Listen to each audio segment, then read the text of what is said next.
நாமத்தில் அன்பின் வாழ்த்துக்கள்.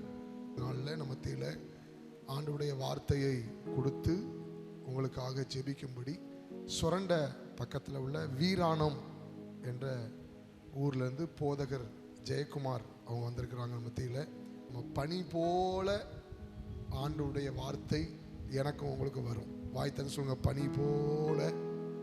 ஆமாம், 5 நிமிஷம் கூட சிந்தையை சிதற விடாமல் இருங்க. அந்த வார்த்தையை அப்படி உள் வாங்குங்க. கர்த்தர் உங்களை என்னை அவர் ஆசீர்வதிப்பார். எல்லாரும் கரங்களை தட்டி அவனை வரவேற்போம்.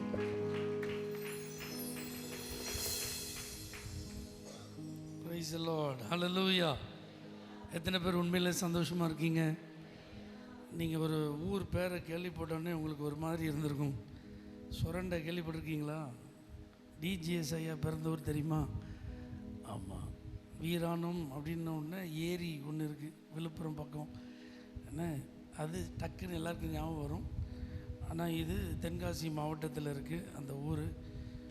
அப்போது நீங்கள் நினைக்கலாம், இந்த ஆள் எங்கேயோ இருந்து வந்திருக்கிறார் போல் அப்படின்ட்டு. ஆனால் உண்மையிலே நான் உங்களை சேர்ந்தவன். எனக்கு சொந்த ஊர் தூத்துக்குடி தான். அல்லேலூயா. சண்முகபுரம் பகுதியில் பிறந்து 5 வயது இருக்கும்போது கால்டுவெல் காலனி அந்த பகுதியில் ஷிஃப்ட் ஆகி அங்கே தான் நான் வளர்ந்தேன். ரோமன் கத்தோலிக்க பாரம்பரிய குடும்பத்தில் பிறந்திருந்தாலும் 5 வயசில் ஷிஃப்ட் ஆகி போனப்போ நாங்கள் குடியிருந்த எங்களுடைய வீட்டுக்கு முன்பக்கம்தான் ஏஜி சர்ச். அல்லேலூயா.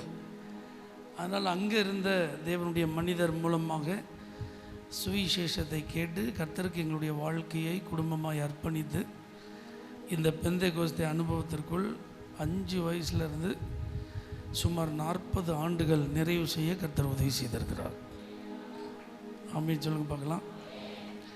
2003ஆம் வருடத்தில் ஊழியத்தின் நிமித்தம் வேதாகம கல்லூரியை நிறைவு செய்து நான் சுரண்டைக்கு போனதுனால 22 ஆண்டுகளாக நான் இப்போ எங்கே இருக்கேன்? சுரண்டையில் இருக்கேன். ஆமென். அல்லேலூயா. ஆனால் என்னுடைய குடும்பத்தார் எல்லோரும் இங்கே தான் இருக்காங்க. இந்த ஏரியாவுக்கு நேராக போனீங்கன்னா எங்கள் அத்தைமாரெலாம் இருக்காங்க, அத்தை பிள்ளைங்கள்லாம் இருக்காங்க. அல்லேலூயா. ஆமாம், சிலர் ரட்சிக்கப்பட்டிருக்காங்க, சிலர் இன்னும் ரட்சிக்கப்படலை. கர்த்தர் உங்களை கண்டிப்பாக ரட்சிப்பார். ஆமென். அல்லேலூயா. அதனால் என்னுடைய சொந்த ஊருக்கு வந்தது வீட்டுக்கு வந்த மாதிரி இருக்குது. அல்லேலூயா. ஊழியத்தை நிமித்தம் அடிக்கடி இங்கே வர முடியாது. என்னுடைய குடும்பமே இருந்தாலும், என் உடன் பிறந்தவங்க எல்லோரும் இருந்தாலும் அவங்களெல்லாம் அடிக்கடி வந்து பார்க்குறதுக்கெலாம் எனக்கு என்ன இல்லை, வாய்ப்பு இல்லை. ஏன்னா சுரண்டையிலே ஒரு பெரிய சபை இருக்கிறது, அங்கே ஒரு மூத்த போதகர் இருக்கிறாங்க. அவங்களோடு கூட நான் 2003 இன்னும் உதவியாக இருந்து ஊழியம் செய்கிறேன். அங்கேருந்து ஒரு 10 கிலோமீட்டர் தள்ளி தான் வீராணம் அப்படிங்கிற ஊர். அந்த ஊரில் 2009 அந்த ஊழியங்களை துவங்கி இன்றைக்கு வரைக்கும் அங்கே செய்ய கர்த்தர் உதவி செய்திருக்கிறார். சமீபத்தில் ஒரு 3 மாதங்களுக்கு முன்பு ஆலங்குளம் அப்படிங்கிற பகுதியில் ஒரு புதிய சபையை துவங்க கர்த்தர் கிருபை தந்து எங்களை பயன்படுத்திட்டு இருக்கிறதுனால அடிக்கடி தூத்துக்குடிக்கு வர்றதற்கான வாய்ப்புகள் இல்லை. சில தவிர்க்க முடியாத நிகழ்ச்சிகள் அதில் கலந்து கொள்ளணும் அப்படின்னா வருவேன். அல்லாத பட்சத்தில் இப்படி ஊழிய வாய்ப்புகள் இருந்தால் மட்டும்தான் என்ன செய்கிறேன், நான் வரேன். ஆமீன் சொல்லுங்க பார்க்கலாம். இன்றைக்கும் உங்கள் மத்தியில் இந்த ஊழியத்தை நிறைவேற்ற ஆண்டவர் கொடுத்த நல்ல கிருபைக்காக நான் கர்த்தரை துதிக்கிறேன். இன்றைக்கு இந்த இடத்துல வந்து ஊழியத்தை நிறைவேற்ற அன்பாய் அழைத்த அருமையான அண்ணன் அருள் அவங்களுக்காக, அவங்களோடு இணைந்து ஊழியம் செய்கிற இந்த ஜெபத்தை பொறுப்பாய் நடத்துகிற எல்லா தேவ ஊழியர்கள், மேடை அலங்கரித்து கொண்டிருக்கிற கணத்திற்குரிய பரிசுத்தவான்கள் எல்லாருக்காக கர்த்தருக்கு ஸ்தோத்திரம். நல்ல ஜெபம் பண்ணணும்னு வந்திருக்கீங்க பார்த்தீங்களா? உங்களை நினைக்கும் போது எனக்கு ரொம்ப சந்தோஷம். ஒரு தேவ மனிதன் சொல்கிறாரு, ஞாயிற்றுக்கிழமை சர்ச்சில் ரொம்ப கூட்டம் இருக்குன்னு வச்சுக்கோங்களேன், அது பாப்புலாரிட்டி ஆஃப் த சர்ச்சாம். அந்த சபை எவ்வளோ பிரபலமாக இருக்குது அப்படிங்கிறத பொறுத்து ஞாயிற்றுக்கிழமை ஆராதனைக்கு எப்படி இருக்குமா, கூட்டம் அதிகமாக இருக்குமா. ஒருவேளை ஞாயிற்றுக்கிழமை ஈவினிங் ஒரு சர்வீஸ் நடக்குன்னு வச்சுக்கோங்களேன், அதில் நிறைய பேர் வராங்க அப்படின்னா அது பாப்புலாரிட்டி ஆஃப் த ப்ரீச்சர். செய்தியாளர் ரொம்ப பிரபலமானவராக இருந்தால் ஞாயிற்றுக்கிழமை சாயங்காலம் வச்சாலும் கூட்டம் என்ன செய்யுமா, வருமா. ஆனால் ஜெபம் அப்படின்னு சொல்லும்போது எவ்வளோ பேர் வராங்களோ அதுதான் ஸ்ட்ரென்த் ஆஃப் த சர்ச். ஆமீன் சொல்லுங்க பார்க்கலாம். ஒருவேளை இது நாம் ஒரு மண்டபத்தில் கூடி ஜெபிப்பதற்கு மாதந்தோறும் இந்த இடத்துல வந்தாலும் இந்த ஜெபத்திற்கு வந்தது எதை காட்டுதுன்னா, நீங்கள் எவ்வளவு ஆவியிலே பலம் உள்ளவர்கள். கண்டிப்பாக உங்களால் ஜெயிக்க முடியும், கண்டிப்பாக உங்களால் மேற்கொள்ள முடியும், கண்டிப்பாக உங்களால் கடந்து செல்ல முடியும். எத்தனை பேர் இதெல்லாம் நம்புறீங்க? ஹல்லேலூயா. ஆண்டவருடைய வார்த்தையை நாம் மிகுந்த கவனத்தோடு கவனிக்க கர்த்தர் கிருபை தருவாராக. கர்த்தருடைய வார்த்தையை கேட்பதற்கு முன்பு ஒரு நிமிஷம் கண்களை மூடி ஆண்டவருடைய சொல்லுங்க, ஆண்டவரே இவ்வளோ நேரம் நாங்கள் ஜெபம் பண்ணியிருக்கிறோம், இப்போ உங்கள் வசனத்தை கேட்க நாங்கள் ஆயத்தமாக இருக்கிறோம்ப்பா. எங்கள் இதயத்தை திறந்தருளும் ஆண்டவரே. உம்மை போல புரிந்து கொள்ள யாரும் இல்லை ஆண்டவரே. உங்களை போல என்னை அரவணைக்க யாரும் இல்லைப்பா. என் இதயத்தின் ஏக்கம் உங்களுக்கு தெரியும், என் எதிர்பார்ப்பு உங்களுக்கு தெரியும், என்னுடைய வாஞ்சை என்ன உங்களுக்கு தெரியும்.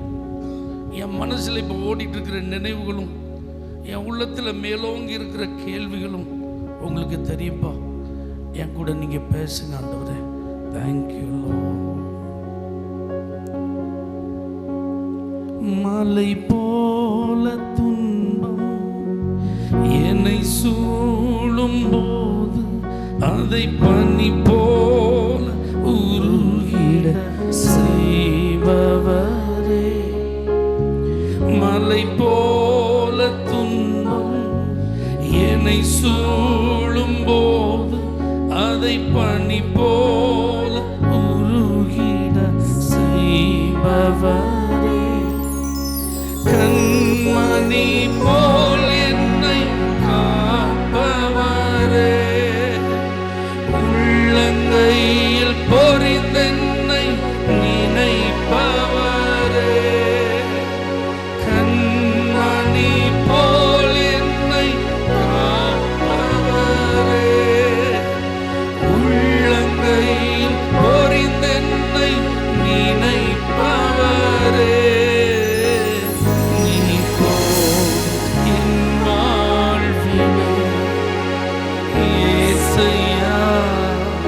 கரங்களை உயர்த்தி நீர் போதும் என் வாழ்விலே இயேசையா.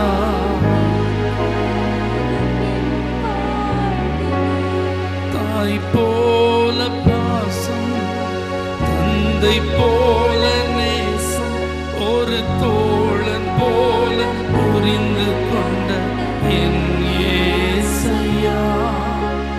தாய் போல பாசம், தந்தை போல நேசம், ஒரு தோழன் போல புரிந்து கொண்ட என் இயேசையா. உம்மை போல புரிந்து கொண்டதும் யாரும் இல்லையே.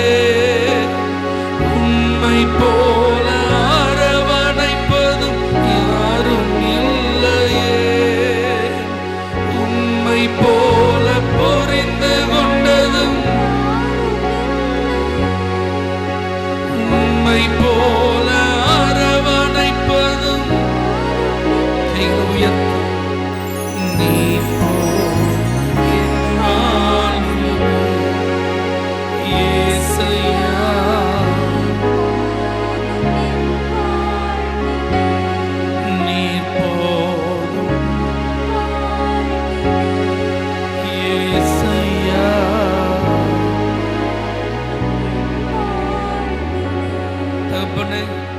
உங்க முகத்தை நோக்கி பார்க்கிறோம். நீங்க பேசுறத கேட்க, உங்க வாயிலிருந்து வர்ற வார்த்தைக்காக காத்திருக்கிறோம்ப்பா. நீங்க ஜீவனுள்ள தேவன், பேசுகிறவர், ஜனத்தோடு பேசும். அடிமை மறைத்து நீர் வெளிப்படும். தடைகள் எல்லாம் நீங்கினதற்கு நன்றி. இயேசுவின் நாமத்தில் பிதாவே, ஆமென். எரேமியா தீர்க்க தரிசன புஸ்தகம் 31ஆம் அதிகாரம் 13ஆம் வசனம். எரேமியா 31:13. அப்பொழுது கன்னிகைகளும் வாலிபரும் முதியோரும் கூட ஆனந்த களிப்பாய் மகிழுவார்கள். நான் அவர்கள் துக்கத்தை சந்தோஷமாக மாற்றி அவர்களை தேற்றி அவர்கள் சஞ்சலம் நீங்க அவர்களை சந்தோஷப்படுத்துவேன். 916வது பக்கத்தில் இருக்கு. பழைய ஏற்பாட்டில் 916வது பக்கம். ஒரு முறை என்னோடு கூட சேர்ந்து வாசிக்க போறீங்க. இப்போ பைபிள் இல்லாதவங்களும் நான் சொல்ற அந்த வார்த்தையை கேட்டு என் பின்னாடி என்ன செய்யணும், சொல்லணும். சரியா? சேர்ந்து வாசிப்போம். அப்பொழுது கன்னிகைகளும் வாலிபரும் முதியோரும் கூட ஆனந்த களிப்பாய் மகிழ்வார்கள். நான் அவர்கள் துக்கத்தை சந்தோஷமாக மாற்றி அவர்களை தேற்றி அவர்கள் சஞ்சலம் நீங்க அவர்களை சந்தோஷப்படுத்துவேன். அவர்களை சந்தோஷப்படுத்துவேன். ஹல்லேலூயா. ஆண்டவர் உங்க ஒவ்வொருவரையும் சந்தோஷப்படுத்துகிறவராக வந்திருக்கிறார். இன்னைக்கு இந்த ஜெபத்தில் கலந்து கொண்ட நீங்கள் பாக்கியவான்கள், பாக்கியவதிகள், ஆசீர்வதிக்கப்பட்டவர்கள். உங்க எல்லாரையும் கர்த்தர் என்ன செய்ய போறாரா சொல்லுங்க. பக்கத்தில் கை கொடுத்து சொல்லுங்க, உங்களை ஆண்டவர் சந்தோஷப்படுத்த போறார். ஹல்லேலூயா. நான் சொன்ன வார்த்தையை கவனிச்சிங்களா? உங்களை யார் சந்தோஷப்படுத்த போறா? ஆண்டவர். இன்னைக்கு உலகம் சந்தோஷத்தை வேற யார்கிட்ட இல்லாமல் என்ன செய்யுது, எதிர்பார்த்து கொண்டிருக்கிறது. தேவனுடைய பிள்ளைகள் கூட என்னை சந்தோஷப்படுத்துறதுக்கு அவங்க இருக்காங்க இவங்க இருக்காங்க நினச்சி கடைசியில் ஏமாந்து கடைசியில் என்ன செஞ்சுட்டே இருக்காங்க, அழுதுகிட்டே இருக்காங்க. அதனால தான் எல்லாம் புரிஞ்சு ஆண்டவர் சொல்கிறாரு, உங்களை நான் தான் சந்தோஷப்படுத்துவேன். ஹல்லேலூயா. ஒருவேளை உங்கள் கணவர் உங்களை சந்தோஷப்படுத்த முடியாத ஒரு நிலையில் இருக்கலாம். உங்கள் உணர்வுகள் அவர்கள் புரிந்து கொள்ளாமல் உங்களுக்கு அது ரொம்ப வருத்தத்தை கொடுக்குற ஒரு அனுபவமாக இருக்கலாம். ஆனால் கர்த்தர் உங்களை சந்தோஷப்படுத்துவார். ஹல்லேலூயா. உங்கள் பிள்ளைகள் உங்களை புரிந்து கொள்ள முடியாமல் உங்கள் பிள்ளைகள் மூலமாக நீங்கள் சந்தோஷமாக இருக்கலாம், நீங்கள் நினச்சிருந்துருக்கலாம். ஆனால் அந்த பிள்ளைகள் உங்களுக்கு சந்தோஷத்தை தர முடியாத சூழ்நிலை நிமித்தம் கவலையோட அழுகியோடு நீங்கள் இருப்பீங்கன்னா கர்த்தர் சொல்கிறார், உங்கள் பிள்ளை வேணால் உங்களை சந்தோஷப்படுத்தாமல் இருக்கலாம், ஆனால் நான் உன்னை சந்தோஷப்படுத்துவேன். ஹல்லேலூயா. எந்த ஏரியாவாக இருந்தாலும் கர்த்தர் உங்களை சந்தோஷப்படுத்த முடியும். எந்த சூழ்நிலையில் நீங்கள் இருந்தாலும் கர்த்தரால் உங்களை சந்தோஷப்படுத்த முடியும். நண்பர்கள், நெருக்கமாக பழகினவர்கள், உயிருக்கு உயிராக இருந்தவர்கள், தோளோடு தோள் கோர்த்து நடந்தவர்கள், ஆனால் இன்னைக்கு அவர்கள் உங்களுடைய மனதிலே காயத்தை ஏற்படுத்தி உங்கள் கண்களிலே கண்ணீருக்கு காரணமாக இருப்பார்கள். ஆனால் அது நிமித்தம் என் மனசில் வேதனை, அது நிமித்தமாக நான் ரொம்ப அழுதுட்டு இருக்கேன், அந்த நிலையில் இருந்தால் கூட பரவாயில்ல, உங்களையும் கர்த்தர் சந்தோஷப்படுத்துவார். ஹல்லேலூயா. பணம் இல்லாததுனால சந்தோஷத்தை இழந்து போயிருக்கீங்களா? கர்த்தர் உங்களை சந்தோஷத்தை உங்களுக்கு தருவார். சுகம் இல்லாததுனால சந்தோஷம் இல்லாமல் இருக்கீங்களா? கர்த்தர் உங்களை சந்தோஷப்படுத்துவார் சுகம் தந்து. நம்முடைய ஆண்டவர் யார் தெரியுமா? உங்களுக்கு என்ன செஞ்சால் நீங்கள் சந்தோஷப்படுவீங்கிறத அறிந்து அதை செய்து உங்களை சந்தோஷப்படுத்துவார். எனக்கு ஆண்டவர் செய்கிறது என்னைய வேணால் சந்தோஷப்படுத்தாது, உங்களை என்ன செய்யாது, சந்தோஷப்படுத்தாது. ஆனால் உங்களுக்குன்னு ஒரு காரியம் இருக்குது பார்த்தீங்களா, அதை கரெக்டாக கர்த்தர் செய்யும்போது உண்மையிலே நீங்கள் மகிழ்வீர்கள். உங்கள் இருதயத்தில் ஒரு களி கூறுதல் உண்டாகும். இந்த ஜெபத்துக்கு வந்திருக்கிற உங்கள் எல்லாரையும் கர்த்தர் என்ன செய்ய போகிறாராம்? சந்தோஷப்படுத்த போகிறார். அந்த வசனத்தில் பார்த்தீங்களா, கன்னிகைகள் சந்தோஷப்பட போகிறார். வாலிப பிள்ளைகளை கர்த்தர் சந்தோஷப்படுத்த போகிறார். ஆமீன். வாலிப சகோதரர்களை கர்த்தர் சந்தோஷப்படுத்த போகிறார். உங்கள் வீட்டில் இருக்கிற யங்ஸ்டர்ஸ்லாம் இனிமேல் எப்படி இருப்பாங்க சொல்லுங்க? மன அழுத்தத்தில் இருக்காங்க இன்னைக்கு இளம் தலைமுறைகள். அப்படி தானே? படிப்பு நிமித்தம் படித்து முடிச்சுட்டு வேலை இல்லை, வேலை கிடைக்கல, எக்ஸாம் எழுதுறதுக்கு கோச்சிங் சென்டரில் அகாடமிஸில் போய் சேர்ந்து தங்கி இருந்து படிக்கிறாங்க. ஆனால் எழுதும் போது என்ன வரமாட்டேங்கி, எதிர்பார்த்த ரிசல்ட் வரமாட்டேன்னு படிச்சுட்டு இருக்கிற பிள்ளைங்க நீட்டுக்காக ட்ரை பண்ணுறாங்க. அந்த முதல் அட்டம்ப்டில் அவங்களால என்ன செய்ய முடியல, எதிர்பார்க்குற கட் ஆஃப் எடுக்க முடியல. அந்த பிள்ளைகளை பார்க்குறதுக்கு நமக்கு எப்படி இருக்குது, துள்ளி திரிஞ்சு சந்தோஷமாக இருக்க வேண்டிய காலத்தில் அந்த பிள்ளைகள்லாம் எப்படி இருக்கு? இப்போ ஸ்ட்ரெஸ். இப்போ அடிக்கடி பயன்படுத்துகிற வார்த்தை யங்ஸ்டர்ஸ் என்ன வார்த்தை சொல்கிறாங்க? ஸ்ட்ரெஸ்ஸாக இருக்கிறேன். ஹல்லேலூயா. ஆமாம். சும்மா இந்த மிடில் ஸ்கூலில் படிக்கிற பிள்ளைகள் கூட இப்போ எப்படி தான் இருக்குது, ஸ்ட்ரெஸ்ஸாக தான் இருக்குது. என்ன கொடுக்குற லோட்ஸ் ஓவர்லோடாக இருக்குது. ஹோம் ஒர்க்லாம் ஒர்க் ஷீட்டுன்னு ஒன்று கொடுக்குறாங்க. வீக்கெண்டுன்னா அவங்களுக்கு நிறைய ஹோம் ஒர்க்கு. லீவ் அப்படின்னா அதுக்கெல்லாம் சேர்த்து மொத்தமாக கொடுத்தா கடைசியில் வீடே எப்படி இருக்குது, டென்ஷனாக இருக்குது. நீ படிக்கிறியா நான் படிக்கிறேன்னான்னு தெரிலன்ற அளவுக்கு அம்மா அப்பாலாம் என்ன செஞ்சுருக்காங்க, ஓடிட்டு இருக்காங்க. அவங்களுக்கு ஏதாவது ஒரு ப்ராஜெக்ட் கொடுத்துட்டா யார் வேலை செய்ய வேண்டியது இருக்குது? நம்ம தான் படித்து அவங்களுக்கு செஞ்சு கொடுக்க வேண்டியது இருக்குது. இப்படியே பாருங்கள், நம்ம வீட்டில் இருக்கிற பிள்ளைகள்லாம் அது நடந்து போகிறதையும், அது வந்து அந்த ஸ்கூலுக்கு போயிட்டு வந்து திரும்ப டியூஷன் போயிட்டு ஸ்பெஷல் கிளாஸ் போயிட்டு அதை தூங்குறத எழுப்பி அதுக்கு சாப்பாடு கொடுத்து அதை ட்ரெஸ் பண்ணி அதை அனுப்பிட்டு வைக்கிறத பாருங்கள். பெரிய பிள்ளை காலேஜுக்கு போகிற பிள்ளைக்கும் என்ன தான் செய்ய வேண்டியது இருக்குது. ஆமாம், எங்கே பார்த்தாலும் நம்முடைய பிள்ளைகள் எல்லாம் இப்போ இப்படி ஒரு மாதிரியாக தான் என்ன செய்கிறாங்க, இருக்கிறாங்க. ஆமான்னு சொல்லுங்கள் பார்க்கலாம். இன்னொரு லெவல் இருக்குது.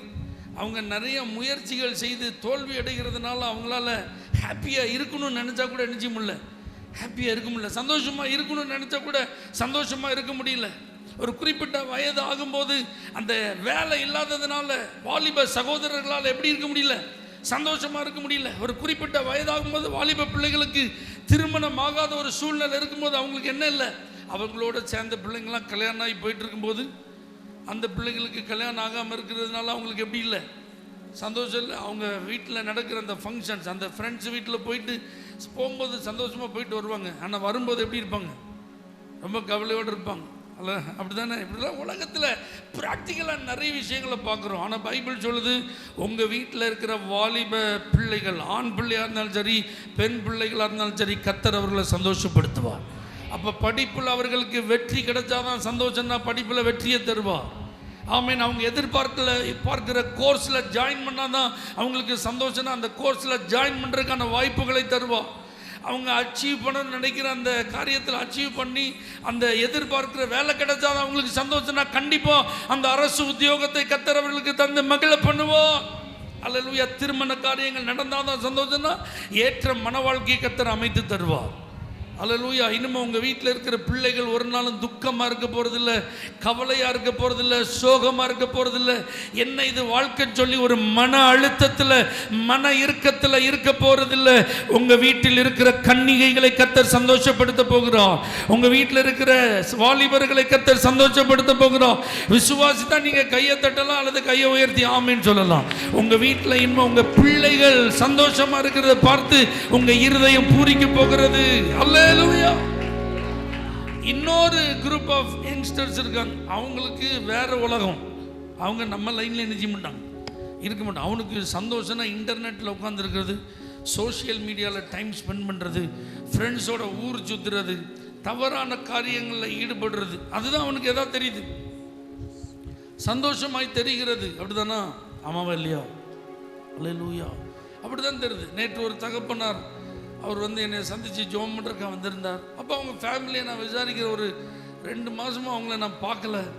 அப்படி கேட்கும்போது அவர் சொல்கிறாரு, என் மகன் ஒரு பைக் ஆக்சிடெண்ட்டில் நினச்சிட்டான், பாதிக்கப்பட்டு கால் ஒடிஞ்சிட்டு, அதனால் அவனை பார்க்குறதுலே எங்களுடைய நேரமெல்லாம் போச்சு. 90 நாள் அவன் காலில் மாட்டியிருக்க அந்த ஸ்க்ரூ போல்ட்டெல்லாம் கலத்தணுன்னா 90 நாள் ஆகுன்ட்டாங்க. அதனால் இரவு பகல் அவனை பார்க்குறதுலே எங்கள் நேரம்லாம் போயிட்டு. என்ன விஷயம் அப்படின்னு கேட்டால் அவர் ஒரு வார்த்தை சொன்னார் பாருங்க. அல்லேலூயா. அவனோடு கூட படித்த நண்பர்களோடு சேர்ந்து செகண்ட் ஷோ படத்துக்கு நான் போகணும், இனி அனுப்புங்கன்னு இருக்கான். நாங்கள் அனுப்ப முடியாதுன்னு இருக்காங்க. ஆனால் கட்டாயப்படுத்தி நான் போயே ஆவேன்னு சொல்லி போய் பார்த்துட்டு வரும்போது ஒரு காருக்காரன் மோதி என்ன செஞ்சாச்சு, கால் ஒடிஞ்சு இப்போ ஆள் வீட்டில் கிடக்கு. அப்போ பாருங்கள், கிறிஸ்தவ குடும்பம் தான், சபைக்கு வர்ற ஃபேமிலி தான். ஆனால் வாலிபர் உலகம் வேற எங்கேயோ இருக்கு. அவனுடைய சந்தோஷம் நாம் நினைக்கிற மாதிரி இந்த ஆவிக்குரிய காரியங்களில் இல்லை, ஆண்டவர் கிடைத்த காரியங்களில் இல்லை, வாழ்க்கைக்கு அவசியமான காரியங்களில் இல்லை. சத்துரு விரித்திருக்கிற மாய வலைகளிலே அவனுடைய இன்பம், அவளுடைய இன்பம் இருக்கிறது. இப்படிப்பட்ட சூழ்நிலையில் யாராவது உங்கள் வீட்டில் இருந்தால் அது மாயை என்பதை கர்த்தர் அவர்களுக்கு வெளிப்படுத்தி அந்த மாய வலைகளிலிருந்து வெளிவந்து உண்மையான மெய் சந்தோஷத்தை அவர்களுக்கு கர்த்தர் தருவார். இந்த உலக சிற்றின்பம் அது நிரந்தரம் அல்ல என்பதை நம்முடைய குடும்பங்களில் இருக்கிற வாலிப பிள்ளைகளுக்கு கர்த்தர் உணர்த்துவார். கர்த்தர் நிச்சயம் அவர்களுடைய இருதயங்களை திருப்புவார். எத்தனை பேர் விசுவாசிக்கிறீங்க? கண்டிப்பாக உங்கள் வீட்டில் இருக்கிற வாலிப பிள்ளைகள் இப்படிப்பட்ட அடிமைத்தனங்களிலிருந்து விடுபட்டு அவர்கள் ஜெபத்தின் மேல் பிரியமாக இருக்கிறத நீங்கள் பார்ப்பீங்க, வேதத்தின் மேல் வாஞ்சியாக இருக்கிறத நீங்கள் பார்ப்பீங்க, ஆண்டவரை ஆராதிக்கிறதுல ஆர்வமாக இருக்கிறதை பார்ப்பீர்கள். உங்களோடு கூட இணைந்து ஆலயங்களுக்கு வந்து கர்த்தரை தொழுது கொள்வதில் அவர்கள் ஆயத்தப்படுகிறதை பார்ப்பீர்கள். இனி அவர்களுக்கு அப்படிப்பட்ட அனுபவங்களை கர்த்தர் கொடுக்கும் போது அவங்க சொல்லுவாங்க, மம்மி டாடி இதுக்கு முன்னாடி நான் அதுதான் சந்தோஷம் நினைச்சேன், ஆனால் இப்போ அப்பதான் ஐ ஃபீல் ரியல் ஹாப்பி அப்படின்னு சொல்றதுக்கு ஆண்டவர் உதவி செய்வார். உண்மையான சந்தோஷத்தை இப்பதான் நான் அனுபவிக்கிறேன் அப்படின்னு உங்க பிள்ளைகள் வாய் திறந்து சொல்ல கர்த்தர் கிருபை தருவார். எத்தனை பேர் ஆமென் சொல்றீங்க? ஹல்லேலூயா. முதியோரும் கூட அப்படின்னு ஒரு வார்த்தை இருக்கு பாருங்க. முதியோர்னா யாரு? வயசான ஆட்கள். ஹல்லேலூயா. வயசாயிட்டனால நம்ம ஆட்களுக்கு ஒரு விரக்தி என்ன செஞ்சிருது? ஆமாம், எங்கள் காலம்லாம் போச்சு, அவ்வளோதான், இனிமேல் என்னத்தை இருக்கிற வரைக்கும் இருந்துட்டு என்ன செய்வோம்? அப்படியே ஆண்டவர் கூப்பிட்டு என்ன செஞ்சிடும்? போயிடுவோம். சீக்கிரம் எங்களுக்காக ஜெபம் பண்ணுங்க பாஸ்டர். அப்படியே கிடையல என்ன செஞ்சிடக்கூடாது, கிடந்துடக்கூடாது. நல்ல திடகாத்திரமாக நாங்கள் கை காலில் பலத்தோடு இருக்கும்போது எங்கள் வேலையை நாங்கள் செஞ்சுட்டு இருக்கும்போதே எங்கே போயிடணும்? பரலோகத்துக்கு போயிடணும். நாங்கள் யாருக்கும் எப்படி இருக்கக்கூடாது? பாரமாக இருக்கக்கூடாது. இதுதான் இன்னைக்கு பெரியவங்களுடைய பெரிய கவலையாக இருக்குது, பெரிய ஜெப குறிப்பாக இருக்குது. அல்லேலூயா. ஆனால் பைபிள் சொல்லுது, முதியோரையும் ஆண்டவர் சந்தோஷப்படுத்துவார். நீங்கள் ஒரு நாள் உங்கள் பிள்ளைகளுக்கோ உங்கள் மருமகளுக்கோ உங்கள் பேர பிள்ளைகளுக்கோ பாரமாக இருக்க கர்த்தர் விடவே மாட்டார். எங்கள் அம்மா இருப்பது, எங்கள் மாமியார் இருப்பது, எங்கள் அப்பா இருப்பது, எங்கள் மாமனார் இருப்பது, எங்கள் தாத்தா இருப்பது, எங்கள் பாட்டிமா இருப்பது எங்களுக்கு ஆசீர்வாதம் சொல்லி அவர்கள் உங்களை பார்த்து பார்த்து பராமரிக்கும் ஒரு சூழ்நிலையை தரும்போது அவர்கள் சந்தோஷப்படுகிற அனுபவங்களில் எல்லாம் உங்களையும் ஒரு ஆளா முக்கியத்துவப்படுத்தும் போது, முதியோர்களே, வயது முதிர்ந்தோர்களே, கர்த்தர் உங்களையும் சந்தோஷப்படுத்துவார். இனி வீடுகளிலே நீங்கள் ஒதுக்கப்படுவது இல்லை. இனி நல் விசேஷங்களிலே நீங்கள் புறக்கணிக்கப்படுவது இல்லை. எல்லா கொண்டாட்டங்களிலும் உங்களுக்கு முதன்மையான இடங்கள் கொடுக்கப்படும். முக்கியமான நிகழ்ச்சிகள் வரும்போது நீங்கள் கனப்படுத்தப்படுவீர்கள். முதியோரையும் கர்த்தர் சந்தோஷப்படுத்துவார். அல்லேலூயா. நீங்க இருந்து ஸ்தோத்திரம் பண்ணிட்டு இருந்தாலே போதுமா? அது எனக்கு என் பிள்ளைக்கு ஆசீர்வாதம்னு உங்க பிள்ளைகளை கர்த்தர் சொல்ல வைப்பா. அல்லேலூயா. ஆமாம், எங்கே போனாலும் என் பிள்ளைய நீங்கள் ஜோம் பண்ணி அனுப்புங்க அப்படின்னு பிள்ளைகளை உங்கள்கிட்ட கொண்டு வந்து நிறுத்தி உங்கள் கையை வச்சு ஜோம் பண்ணி ப்ளஸ் பண்ணி தான் பரீட்சைக்கோ வெளி ஊருக்கோ எங்கே போனாலும், வேலைக்கு போனாலும், படிக்க போனாலும், எந்த காரியமாக இருந்தாலும் முதல்ல வந்து அம்மாட்ட போய் ஜோம் பண்ணிட்டு அப்பாட்ட போய் ஜோம் பண்ணிட்டோன்னு உங்கள் பையனோ உங்கள் பிள்ளைய சொல்லி அனுப்ப கர்த்தர் உதவி செய்வார். இனி உங்கள் வீட்டில் நீங்கள் கவலையோடு இருக்க மாட்டீங்க. இனிமேல் உங்கள் வீட்டில் நீங்கள் சோகமாக இருக்க மாட்டீங்க. ஐயோ, இந்த வயது முதிர்ந்த காலத்தில் நான் இப்படி சங்கடப்பட்டுட்டு இருக்கேன்னு, ஒருவேளை சாப்பாடு எனக்கு கிடைக்கிறதுக்கு நான் ஏங்கி நிற்க வேண்டியது இருக்கு, கொஞ்சம் சூடா சாப்பாடு கிடைச்சா நல்லா இருக்கும்னு சொல்லி வாய் திறந்து என்ன செய்ய முடியல, சொல்ல முடியலங்கிற சூழ்நிலைகளை எல்லாம் கர்த்தர் மாற்றி முதியோர்களையும் கர்த்தர் சந்தோஷப்படுத்துவார்.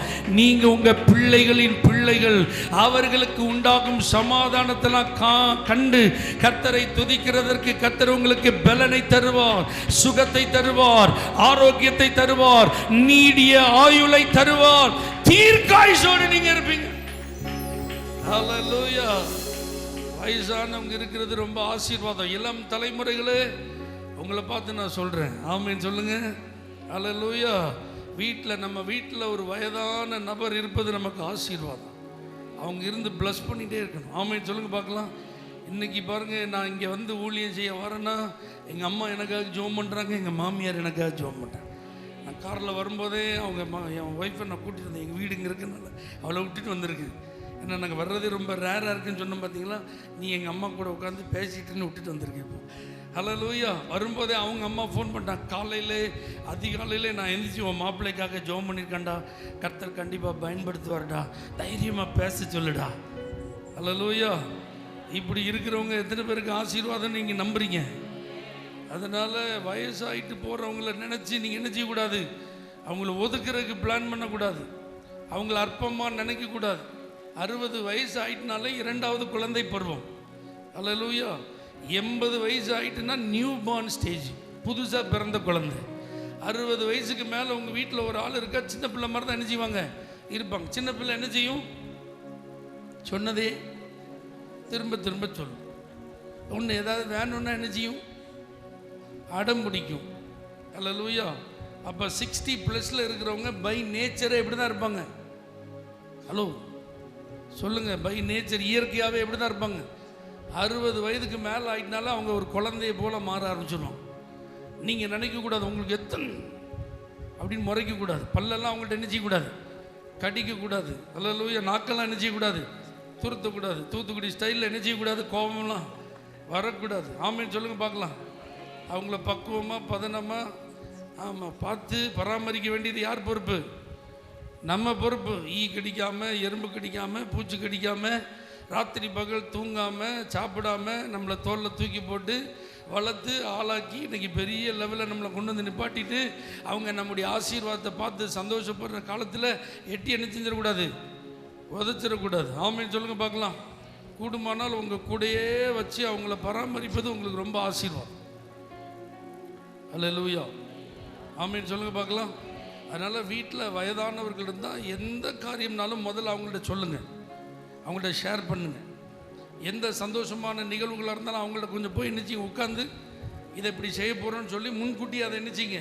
வீட்டில் என்ன நடக்குன்னே தெரியாமல் அவங்க அந்த கடைசி நேரத்தில் முழிச்சிட்டு நினச்சிக்கூடாது, இருக்கக்கூடாது. முதல்ல டிஸ்கஸ் பண்ணும்போது அவங்களே கூப்பிட்டு உட்கார வச்சு நினச்சிங்க, டிஸ்கஸ் பண்ண. அவங்க ஏதாவது நினச்சிவாங்க, கொஞ்சம் கராராக ஏதாவது பேசலாம், அல்லது அவங்க சம்மந்தமே இல்லாமல் என்ன செய்யலாம், பேசலாம். உடனே மூஞ்சில் அடித்த மாதிரி என்ன செஞ்சிடக்கூடாது, அதை ஸ்டாப் பண்ணிடக்கூடாது. இப்போ கொஞ்சம் மெதுவாக போனதுக்கப்புறம் பக்குவமாக உட்காந்து அது அப்படி இல்லைம்மா, அந்த காலத்தில் அப்படி நடந்தது, ஆனால் இப்போ அப்படி கிடையாது, இதை இப்படி தான் என்ன செய்ய வேண்டியது இருக்குது, செய்ய வேண்டியது இருக்குது, நீங்கள் ஒன்றும் வருத்தப்படாதீங்க, நான் கொஞ்சம் நீங்கள் அதை செய்யும்போது நீங்கள் பாருங்கள் அப்படின்னு கொஞ்சம் பக்குவமாக நீங்கள் சொன்னீங்கன்னா அவங்க புரிஞ்சுக்கிடுவாங்க. அல்லேலூயா. ஆமேன்னு சொல்லுங்கள் பார்க்கலாம். அதனால் வயதானவர்கள் உங்கள் வீட்டில் இருப்பது உங்களுக்கு ஆசீர்வாதங்கிறத நீங்கள் மறந்துடாமல் வயதானவர்களை நல்லா கவனிங்க, அவங்கள பராமரிங்க. அவங்களுக்கு என்ன உதவி செய்யணுமோ அதை செய்கிறதுக்கு நீங்கள் எப்பவும் அவைலபிளாக இருங்க. ஆமேன்னு சொல்லுங்கள் பார்க்கலாம். இனிமேல் உங்கள் வீட்டில் இருக்கிற வயதானவர்கள்லாம் உங்களை நினச்சி என்ன செய்ய போகிறாங்க? சொல்ல மாட்டேங்கிங்களே, சந்தோஷப்பட போகிறாங்க. பெற்றோர்கள், வயது முதிர்ந்தவர்கள் எல்லாம் கையை உயர்த்துங்க பார்க்கலாம். இன்றைக்கி இந்த இடத்துல 60 வயதுக்கு மேலே இந்த இடத்துல கூடியிருக்கிற எல்லாரும் உங்கள் வலது கையை உயர்த்துங்க பார்க்கலாம். எல்லாரும் கர்த்தரை ஸ்தோத்திரம் பண்ணுவோம். இவர்களை தேவன் ஆசீர்வதிப்பாராக, நல்ல பலனை கர்த்தர் கொடுப்பாராக, சுகத்தை கொடுப்பாராக. சரீரத்தில் என்ன வியாதி இருந்தால் கர்த்தர் அதை இப்பொழுது நீக்குவீராக. மனதில் என்ன கவலை பாரம் இருந்தால் இயேசுவின் நாமத்தில் அந்த கவலைகள் நீங்குவதாக. இந்த ஜெபத்தில் கலந்து கொண்டதற்கு பிறகு அவருடைய உள்ளத்தில் இருக்கிற பாரம் நீங்கி சந்தோஷத்தினாலும் சமாதானத்தினாலும் தெய்வம் அவர்களை நிறைத்து ஆசீர்வதிப்பீராக. அவர்களுடைய நிறைவேறாத ஆசைகள் இயேசுவின் நாமத்தில் நிறைவேறும்படியாய் நாங்கள் ஜெபிக்கிறோம் ஆண்டவரே. கர்த்தர் பெரிய காரியங்களை செய்யும் இயேசுவின் நாமத்தில் பிதாவே, ஆமென். நீங்கள் முதிர் வயதிலும் கனி தந்து புஷ்டியும் பசுமையுமாக இருப்பீர்கள். ஆண்டவர் உங்களை ரொம்ப சந்தோஷப்படுத்துவார். இனி உங்கள் கண்களில் கண்ணீர் வந்தால் அது ஆனந்த கண்ணீராக தான் இருக்கும். அல்லேலூயா. புலம்பல்னால இனிமே வராது. எத்தனை பேர் ஆமென் சொல்லுங்க? வயசானவங்களுக்காக நல்லா கைத்தட்டி கர்த்தரை மகிமைப்படுத்துங்க பார்க்கலாம். ஏன்னா நமக்கும் ஒரு நாள் வயசாக போகுது. அல்லேலூயா. இன்னைக்கு நம்ம எதை விதைக்கிறோமோ அதை தான் கண்டிப்பாக இருப்போம். அதில் மாற்று கருத்துக்கு என்ன இல்லை, இடமே இல்லை. அல்லேலூயா. அதனால் முதியோரையும் கர்த்தர் என்ன செய்கிறாராம்? சந்தோஷப்படுத்துகிறார். இதே அதிகாரத்தில் நீங்கள் பார்த்தீங்க அப்படின்னா 31ஆம் அதிகாரத்தில் ஆண்டவர் சில நபர்களை எழுதி வச்சிருக்கிறாரு. 8வது வசனத்தில் குருடர், சப்பானி, கர்ப்பவதி, பிள்ளை தாழ்ச்சி, இவங்களாம் அந்த கூட்டத்தில் இருப்பாங்க. குருடர்கள்னால் பார்வையற்றவர்கள், பார்க்க முடியாதவங்க. சப்பானிகள் அப்படின்னா நடக்க முடியாதவங்க. கர்ப்பவதிகள்னால் வயிற்றில் பிள்ளையோடு இருக்கிறவங்க. பிள்ளை தாச்சுன்னா கைப்பிள்ளையோடு இருக்கிறோம். இவங்களெல்லாம் நீங்கள் கவனித்து பாருங்கள். இவங்க நம்மளை போல் வழக்கமாக இருக்க முடியாது. நாம் செயல்படுவது போல் அவங்க என்ன செய்ய முடியாது, செயல்பட முடியாது. ஆமாவா இல்லையா? பார்க்க முடியாத ஆளை கூப்பிட்டுட்டு தரன்னு இழுத்துட்டு போக முடியுமா? நடக்க முடியாத ஆளை வச்சுட்டு நம்ம ஏதாவது காரியத்தை வேகமாக செய்ய முடியுமா? கர்ப்பவதியை கூப்பிட்டு நீங்கள் அங்கே வா, இங்கே வா, அப்படி இப்போ மேலே கீழே இருங்க சொல்ல முடியுமா? கைப்பிள்ளையை வச்சிருக்கிற ஒரு குழந்தைய தூக்கிட்டு வச்சுட்டு நடந்துட்டு இருக்கிற ஆளை கூப்பிட்டு நீங்கள் ஓடு, அதைச்சி இதைச்சின்னு சொல்ல முடியுமா? முடியாது. அப்படின்னா இதெல்லாம் என்ன அர்த்தம்னா, இவர்கள் கொஞ்சம் இயலாதவர்கள். நம்மளை மாதிரி அவங்களால என்ன செய்ய முடியாது, இருக்க முடியாது. அவங்க கொஞ்சம் ஸ்லோவாக தான் என்ன செய்வாங்க, இருப்பாங்க. ஆனால் பைபிள் சொல்லுது அப்படிப்பட்டவர்களையும் கர்த்தர் சந்தோஷப்படுத்துவார். அல்லேலூயா. அப்படின்னா என்ன அர்த்தம் தெரியுமா? என்னால் இதை செய்ய முடியலையா, அதுதான் என் வாழ்க்கையில் ஒரு பெரிய குறையாக இருக்குது, இப்படி ஒரு சூழ்நிலை எனக்கு வந்துட்டு, இப்படி நான் ஒரு முடம் ஆயிட்டேன், இப்படி ஒரு பாதிக்கப்பட்ட நிலைக்கு நான் வந்துட்டேன், அப்படிங்கிற நிலையில் யார் இருந்தாலும் கர்த்தர் அவர்களையும் சந்தோஷப்படுத்துவார். எத்தனை பேர் நீங்கள் அதை விசுவாசிக்கிறீங்க? உங்கள் வாழ்க்கையின் குறைவுகள், உங்கள் வாழ்க்கையின் இயலாமைகள், உங்க வாழ்க்கையின் பலவீனங்கள், உங்க சரீரத்தில் இருக்கிற பாதிப்புகள், இவைகள் உங்க சந்தோஷத்திற்கு தடை இல்லை. காரணம், அப்படிப்பட்டவர்களையும் சந்தோஷப்படுத்துகிறவர் தான் நாம் ஆராதிக்கிற தெய்வம்.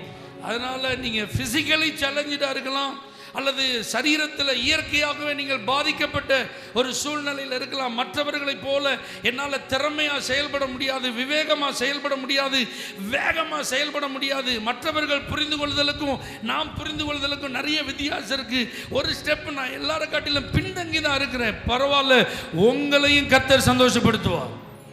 அல்லேலூயா. நீங்க எந்த நிலையில் இருந்தாலும், அப்படின்னா இந்த வார்த்தையை நீங்க கவனிச்சீங்கன்னா, ஆண்டவர் சந்தோஷப்படுத்துகிற பட்டியலில் இல்லாதவங்களை இல்லைங்க, எல்லாரையும் கர்த்தர் சந்தோஷப்படுத்துகிறார். ஜெபத்துக்கு வந்த ஒருத்தரும் கண்ணீரோடு இருப்பது ஆண்டவருக்கு சித்தம் இல்லை. துக்கத்தோடு, வருத்தத்தோடு, வேதனையோடு, தோய்ந்து போன ஆத்மாவோடு இருப்பதை தேவன் விரும்பல. அல்லேலூயா. அப்ப கண்டிப்பா கர்த்தர் உங்களெல்லாம் என்ன செய்ய போறாரா? சந்தோஷப்படுத்த போறார். இப்போ அந்த 13வது வசனத்துல ஆண்டவர் சொல்றார் பாருங்க, நான் அவர்கள் துக்கத்தை என்ன செய்வேன்? சந்தோஷமா மாற்றுவேன் அப்படின்றார். அல்லேலூயா. அப்ப சந்தோஷப்படுத்துவேன் சொல்றார். பாத்தீங்களா? அந்த சந்தோஷத்தை எந்த நிலையில் ஆண்டவர் தருகிறார் அப்படின்னா, துக்கமா இருக்கிறவங்களுக்குலாம் ஆண்டவர் என்ன செய்யறாரா? ஆமா, உங்கள் துக்கம் சந்தோஷமா மாறுன்னு ஆண்டவர் சொன்னதெல்லாம் நமக்கு நல்லா தெரியும். ஆனாலும் பாருங்க, இந்த வார்த்தை நீங்க இன்னைக்கு விசுவாசித்தால் கண்டிப்பா நீங்க எந்த நிலையில் துக்கமா இருந்தாலும் உங்க துக்கத்தை கர்த்தர் நீக்கி உங்களை சந்தோஷப்படுத்துவார். நாம் வேதாகமத்திலிருந்து சில நபர்களுடைய வாழ்வில் காணப்பட்ட துக்கங்களுக்கு என்னென்ன சூழ்நிலைகள் காரணமாக இருந்தது, அதிலெல்லாம் அவங்க எப்படி சந்தோஷப்பட்டாங்கிறத நான் சொல்கிறேன். அதுதான் இன்னைக்கு உங்களுக்கு ப்ராஃபஸி, அதுதான் உங்களுக்கு ரேமா, இன்றைய கர்த்தருடைய வார்த்தை. இதில் நீங்கள் எந்த ஸ்டாண்டில் நின்னாலும் உங்களை கர்த்தரால் சந்தோஷப்படுத்த முடியும். ஆமென். ஆதியாகமம் 24ஆம் அதிகாரம் அதனுடைய 67வது வசனத்தை நாம் வாசித்தால் அதுல பைபிள் சொல்லுது, ஈசாக்கு தன் தாய்க்காக கொண்டிருந்த துக்கம் நீங்கி ஆறுதல் அடைந்தான். அல்லேலூயா. ஈசாக்கு யாரு? ஒரு பெரிய கோடீஸ்வரனுடைய மகன். ஆமென். பிரபலமான ஒரு செல்வந்தனுடைய குடும்பத்தில் பிறந்தவன். அவனுக்கு வாழ்க்கையில எந்த குறையும் கிடையாது, எந்த கவலையும் கிடையாது. அப்படி நம்ம நினைச்சிட்டு இருந்தா, அவனுக்கு பாருங்க, அவங்க அம்மாவுடைய மரணத்துக்கு பிறகு அவன் மனசுல ஒரு தாங்க முடியாத துக்கம் என்ன செஞ்சிருக்கு? இருந்திருக்கிறது. அப்பா இருக்கிறாங்க, ஆனா அப்பாவால அந்த வெற்றிடத்தை என்ன செய்ய முடியல? நிரப்ப முடியல. வீட்டில் அவனுக்கு பேசி அவனோடு கூட நேரம் செலவு பண்ணுறதுக்கு நிறைய ஆட்கள் இருக்கிறாங்க. ஆனால் நிறைய ஆட்கள் இருந்தாலும் அவனுடைய இருதயத்தில் இருந்த துக்கத்தை அவர்களால் என்ன செய்ய முடியல? சந்தோஷமாக மாற்ற முடியல. அவனுக்கு பாருங்க, செலவு பண்ணுறதுக்கு கை நிறைய காசு இருக்கு, அவனுடைய அந்த வாழ்க்கையின் வசதி வாய்ப்புகளுக்கு பஞ்சம் இல்லை, குறைவே இல்லை. ஆனால் அந்த வசதி வாய்ப்புகளோ அவன் கைகளில் இருந்த செல்வமோ அவனுடைய இருதயத்தில் இருந்த துக்கத்தை என்ன செய்யல? சந்தோஷமாக மாற்றல. ஆனால் என்னைக்கு கர்த்தர் அவனுக்கு ஒரு வாழ்க்கை துணையாக ரெபேக்காலை கர்த்தர் கொடுத்தாரோ, அன்றைக்கு அவன் தன் தாய்க்காக கொண்டிருந்த துக்கம் நீங்கி அவன் ஆறுதல் அடைந்தான். அல்லேலூயா. சில தவிர்க்க முடியாத இழப்புகளின் நிமித்தம் நீங்க ஒருவேளை துக்கமா இருப்பீங்கன்னா, அந்த வெற்றிடத்தை நிரப்பி இயேசு உங்களை சந்தோஷப்படுத்துவார். ஹல்லேலூயா. இன்னைக்கு அந்த இழப்பு நிமித்தம் அந்த இடம் நிரப்பப்படவே இல்லை. எங்கள் அம்மா என்னை விட்டு போனதை என்னால் மறக்கவே முடியல. எங்கள் அம்மானா எனக்கு ரொம்ப உயிர். எங்கள் அம்மா மேலே நான் வச்சிருந்த பாசத்தை போல் நான் வேறு யார் மேலேயும் வைக்கலை. அதனால் அவர்களுடைய மறைவுக்கு அப்புறம் என் வாழ்க்கையில் என்னன்னே தெரில. எல்லாம் இருக்குது, வேலை இருக்குது, வருமானம் இருக்குது, எல்லாமே இருக்குது, வசதி இருக்குது, வாய்ப்புகள் இருக்குது, நண்பர்கள் இருக்கிறாங்க, எல்லாம் இருக்கிறாங்க. ஆனால் ஒரு கேப் என் உள்ளத்தில் இருக்குங்கிற நிலையில் இங்கே யாராவது உறவுகளை இழந்ததின் நிமித்தம் துக்கத்தோடு இருப்பீர்களானால், ஆண்டவர் இயேசு அந்த வெற்றிடத்தை நிரப்பி உங்களுக்கு ஆறுதலை தர வந்திருக்கிறார். அந்த துக்கத்திலிருந்து உங்களை மீட்டெடுக்க வந்திருக்கிறார். அந்த இழப்பு நிமித்தம் ஏற்பட்ட வெற்றிடம் இயேசுவின் நாமத்தில் இன்றைக்கு நிரப்பப்படுகிறது. இயேசுவின் அன்பினால் அந்த உள்ளம் நிரப்பப்படுகிறது. ஒரு மனிதனும் கொடுக்க முடியாத ஒரு ஆறுதலை அன்றைக்கு ஒரு புதிய உறவு கொடுத்தது போல, ஒருவேளை உங்களுடைய வாழ்வில் கர்த்தர் தரப்போகிற ஒரு புதிய உறவு அந்த துக்கத்திலிருந்து வெளிவருவதற்கு உதவியாக இருக்கலாம். ஆண்டவர் அப்படிப்பட்ட நல்ல உறவுகளை உங்களோடு கூட இணைப்பாராக. அந்த துக்கம் நீங்குவதற்கு, ஆறுதல் அடைவதற்கு யார் அந்த இடத்திற்கு சரியான நபரோ அவர்களை தேவ சித்தத்தின்படி உங்களுடைய வாழ்வில் நிரப்புவாராக. இணைத்து அந்த துக்கத்தை சந்தோஷமாய் மாற்றுவாராக. ஹல்லேலூயா. உறவுகளை இழந்து ஒருவேளை நீங்க துக்கத்தில் இருப்பீங்கன்னா, அது அப்பாவா இருக்கலாம், அண்ணனா இருக்கலாம், தங்கச்சியா இருக்கலாம், தம்பியா இருக்கலாம், நல்லது நெருக்கமான ஒரு நண்பனா இருக்கலாம். யாரானாலும் நீங்க அதிகம் நேசித்த ஒரு நபர் உங்களை விட்டு நிரந்தரமாய் கடந்து போனது நிமித்தம் ஒரு துக்கம் உங்க வாழ்க்கையில் இருந்துன்னா உங்களை கர்த்தர் இன்னைக்கு சந்தோஷப்படுத்த வந்திருக்கிறார்.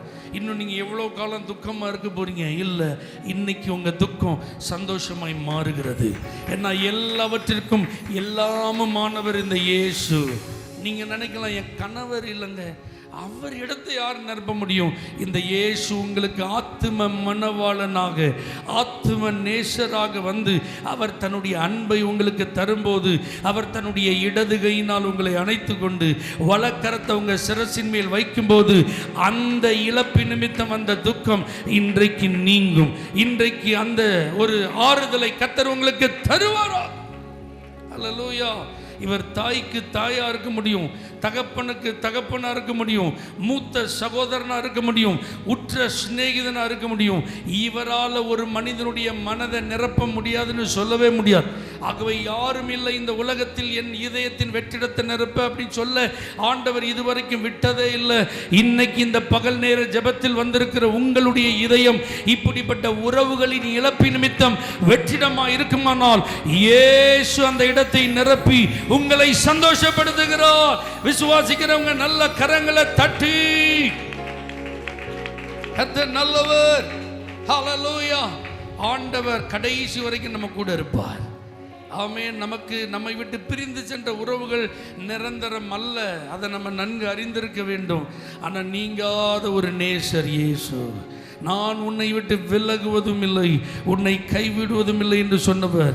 இந்த உலகத்தின் முடிவு பரியந்தமும் சகல நாட்களிலும் நான் உங்களுடனே கூட இருக்கிறேன் என்று வாக்கு பண்ணினவர் அந்த துக்கத்திலிருந்து உங்களை மீட்டெடுக்க வந்திருக்கிறார். அந்த இதயத்தின் காயங்களை ஆற்றி உங்கள் முகங்களில் வழிகிற கண்ணீரை துடைத்து இன்றைக்கு அவர் உங்களுக்கு ஆறுதலை தருகிறார். அந்த துக்கம் இப்பொழுது சந்தோஷமாய் மாறுகிறது. ஆமென். அல்லேலூயா. எஸ்தர் புஸ்தகத்தில் 9ஆம் அதிகாரம் அதனுடைய 20வது வசனத்தில் பைபிள் அழகாக எழுதியிருக்கு. அவர்கள் சஞ்சலம் சந்தோஷமாகவும் அவர்கள் துக்கம் மகிழ்ச்சியாகவும் மாறின மாதமாகவும் ஆசரித்து அப்படின்னு எழுதியிருக்கு. அல்லேலூயா. இப்போ உங்களுக்கு அந்த வரலாறு நல்லா தெரியும். மொர்தெகாய், எஸ்தர், ஆமான், அப்படிதானே, அகாஸ்வேரு ராஜா. இந்த வரலாறு தெரியாதவங்க யாராவது இருக்கீங்களா? எல்லாருக்குமே தெரியும், அப்படிதானா? இப்போ என்ன நடக்குது? ஆமான் அப்படிங்கிற ஒரு சத்துரு மொர்தெகாய் மேலே உள்ள ஒரு ஈகோனால அவனை மட்டும் காலி பண்ணுறது அவனுக்கு ரொம்ப சீப்பாக இருந்துச்சு. அதனால் அவனை குறித்த டீட்டெயிலெல்லாம் கலெக்ட் பண்ணான். அவன் ஒரு யூத குலம் அப்படின்னு கேள்விப்பட்ட உடனே யூத குலத்தையே காலி பண்ண பிளான் பண்ணிட்டான். கடைசியில் யூத குலம் எங்கேயா இருக்குது, எப்படி இருக்கிறாங்க அப்படின்னு பார்த்தா அந்த ராஜாவின் ஆட்சி 127 நாடுகளில் இருக்குது. 127 நாட்டில் யார் இருக்கா? யூதர்கள் இருக்கான். இப்போ பாருங்க, ராஜாவிட்ட போய் ரொம்ப அழகாக அவனை கூல் பண்ணி அவனுடைய முத்திரையை வச்சே ஒரு புதிய சட்டத்தை பிறப்பித்தான். 127 நாடுகளிலும் இருக்கிற யூதர்கள் இந்த குறிப்பிட்ட மாதம் இந்த குறிப்பிட்ட தேதியில் அவர்கள் கொலை செய்யப்பட வேண்டும். அல்லேலூயா. இப்படி ஒரு சட்டம் அரண்மனையிலேருந்து பிறந்தது தான். இதை கேள்விப்பட்டோன்னே பைபிள் சொல்லுது சூசான் நகரம் கலங்கிற்று. அல்லேலூயா. இப்போ எங்கெல்லாம் இந்த சட்டம் பாஸ் ஆனுச்சோ அங்கே கேட்ட எல்லா யூதர்களுடைய மனசில் என்னாச்சு? சஞ்சலமும் துக்கமும். ஆமென். ஆனால் கர்த்தர் அதை நீடிக்க விட்டாரா? சொல்லுங்க. எந்த மாதம் எந்த தேதி அவர்கள் சஞ்சலப்பட்டு துக்கத்தை வருஷம் அனுபவிக்கணும்னு சத்துரு நியமித்தானோ அதே நாளை ஒரு நாளை கூட்டி கொடுத்து பண்டிகை நாட்களாய் கொண்டாட கர்த்தர் உதவி செய்தார். ஆமென் சொல்லுங்க பார்க்கலாம். அப்போ அந்த எந்த வருஷம் அந்த மாதம் வருதோ, அந்த குறிப்பிட்ட தேதி வருதோ, அப்போல்லாம் இப்போ என்ன செய்ய போகிறாங்க? யூதர்கள் என்ன செய்ய போகிறாங்க?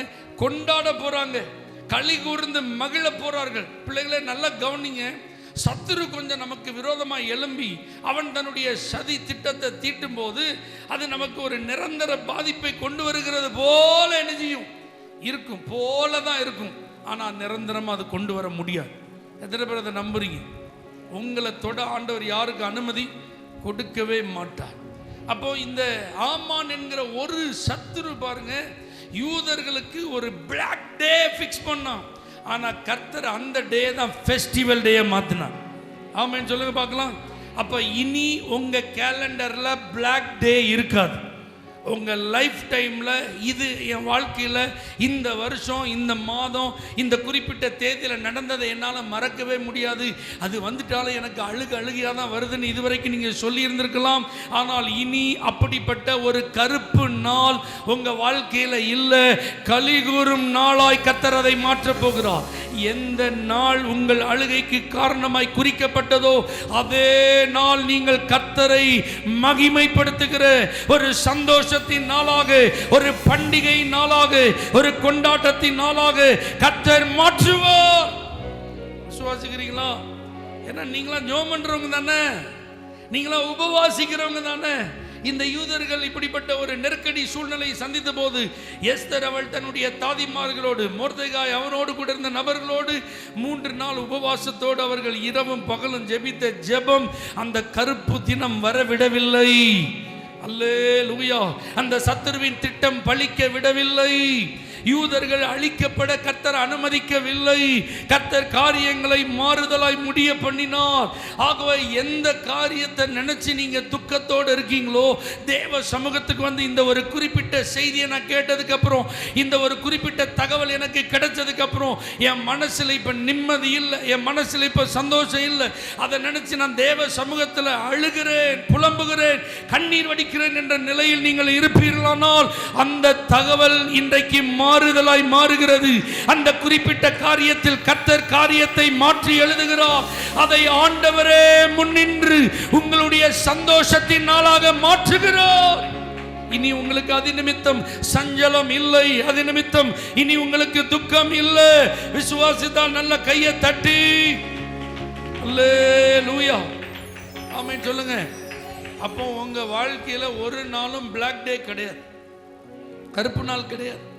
வருஷத்தில் ஒரு நாள் என்னால் மறக்க முடியாது, இந்த பாதிப்பை என்னால் மறக்க முடியாது, இந்த வேதனை என்னால் மறக்க முடியாது, இந்த இழப்பை என்னால் மறக்க முடியாது, இந்த தோல்வி என்னால் மறக்க முடியாதுன்னு சொல்லி அதை குறித்து வச்சு இது வரைக்கும் அழுதுட்டு இருந்த ஆளாக இருந்தால் இன்னைக்கு போய் அந்த நாளில் எழுதுங்க, this is not my black day. இது என்னுடைய கருப்பு நாள் அல்ல, இது கர்த்தரை நான் துதித்து மகிழுகிற ஒரு நாள். இது என்னுடைய கவலைகளை மறந்து நான் சந்தோஷப்பட்டு கர்த்தரை புகழுகிற ஒரு நாள். அல்லேலூயா. எத்தனை பேர் ஆமென் சொல்றீங்க? கண்ணி தெரித்தது நாம் தப்பினோம் அப்படின்னு சொல்லி கர்த்தரை துதிக்கிற நாள். நமக்கு விரோதமாக இருந்த கையெழுத்து குலைக்கப்பட்டது என்று சொல்லி கர்த்தருக்கு சாட்சியாய் நாம் மாறுகிற ஒரு நாள். அல்லேலூயா. இதெல்லாம் உங்க வாழ்க்கையில் நடக்குமா? எத்தனை பேர் நம்புறீங்க? இதெல்லாம் நடக்கும் அப்படின்னு நம்புறவங்க மட்டும் ஒரு அல்லேலூயா. யோபு சொல்றார் பாருங்க, 2ஆம் அதிகாரம் 13வது வசனத்தில் அவருடைய ஹிஸ்டரியை பார்த்து அவங்கெல்லாம் அவனுடைய நண்பர்கள் வந்து பார்த்துட்டு சொல்றாங்க, அவன் துக்கம் மகா கொடிய துக்கம் என்று கண்டு ஒருவரும் அவனோடு என்ன செய்யல, ஒரு வார்த்தை கூட பேசல. அவன் சொல்றான், என் 6:3 என் துக்கம் சொல்லி முடியாது. 16:6 சொல்றாரு, நான் பேசினாலும் என் துக்கம் என்ன செய்யாது, ஆறாது. யோபு வாழ்க்கையில் அந்த துக்கம். ஆமென். அவனுடைய நண்பர்கள் கேள்விப்பட்டு வந்ததுக்கும் அவனை பார்க்கறதுக்கும் நிலைமை ரொம்ப மோசமா இருக்கு. அதனால துக்கம் விசாரிக்க வந்தவங்க ஒரு வார்த்தை கூட பேசாம சட்டையெல்லாம் கிழிச்சிட்டு தலையில புழுதி அள்ளிய போட்டு 7 நாள் இரவும் பகலும் சாப்பிடாம தண்ணி குடிக்காம தூங்காம அவனை சுத்தி வட்டமா நெஞ்சிருக்காங்க, உட்கார்ந்துருக்காங்க. ஏன்னா அவன் துக்கம் எப்படிப்பட்ட துக்கமா, மகா கொடிய துக்கம். அதை வாயால் என்ன செய்ய முடியாதான், சொல்லி முடியாதான். பேசினாலும் துக்கம் ஆறாதான். நீங்கள் கவனிச்சிருக்கீங்களா? மனசுக்கு கொஞ்சம் பாரமாக இருந்தால் யார்ட்டையாவது போய் அதை என்ன செஞ்சிடணும், சொல்லிடணும். மனசு விட்டு என்ன செஞ்சிடணும், பேசிட்டா அந்த கவலைலாம் போயிடும் சொல்லுவோம் பார்த்தீங்களா? அப்படி ஒரு வாய்ப்பு கூட யாருக்கு இல்லை, யோபுக்கு இல்லை. வாய் விட்டு சொன்னாலும் துக்கம் என்ன செய்யாதான், போவாது அப்படின்றார் அவரு. ஆமென் சொல்லுங்க. ஆனால் பைபிள் வரலாறு யோபுவினுடைய வாழ்க்கை அப்படி துக்கத்தோடையா முடிக்குது? இல்லை, சாரி, எப்படி முடிக்குது? அவனுடைய முன்னிலைமையை காட்டிலும் அவனுடைய பின்னிலைமையை கர்த்தர் ஆசீர்வதித்தார். அவன் இழந்த எல்லாவற்றையும் கர்த்தர் 2 மடங்கா திரும்ப கொடுத்தார். ஏன்னா அவனுடைய துக்கம் மகா கொடிது. அது வாய் விட்டு பேசினால் என்ன செய்யாது, போகாது. யார் வந்து அவன் ஆற்றினால் அவன் என்ன செய்ய முடியாது, ஆற்ற முடியாது. ஆனாலும் கர்த்தர் அவனை தேற்றினார். அவன் துக்கத்தை சந்தோஷமாய் மாற்றினார். அவனுடைய முன்னிலைமையை காட்டில் அவனுடைய பின்னிலைமையை ஆசீர்வதித்தார். அல்லேலூயா. அவன் இழந்த நன்மைகளை கர்த்தர் 2 மடங்காய் திரும்ப கொடுத்தார். தேவ பிள்ளைகளே, ஒருவேளை இந்த இடத்துல இந்த வார்த்தையை கேட்டுக்கொண்டிருக்கிற நீங்க வாய் விட்டு என் பிரச்சனையை சொன்னா கூட அது தீராது. அவ்வளோ பெருசு, அவ்வளோ கொடிது. நான் நினைச்சதை காட்டில் நான் அனுபவிச்சு கொண்டிருக்கிற வேதனையை உங்களுக்கு சொன்னால் என்ன செய்யாது, அது உங்களுக்கு புரியாதுன்ற நிலையில நீங்க இருக்கலாம். ஆனால் இந்த செய்திக்கு பிறகு எழுதி வைத்துக் கொள்ளுங்கள், உங்க முன்னிலைமையை காட்டிலும் உங்க பின்னிலைமையில் தேவ ஆசீர்வாதத்தை நீங்கள் பார்க்க போகிறீர்கள். உங்க துக்கம் சந்தோஷமாய் மாறி நீங்கள் மகிழ்ச்சியோடு இருப்பது வரலாறாக பேசப்பட போகிறது.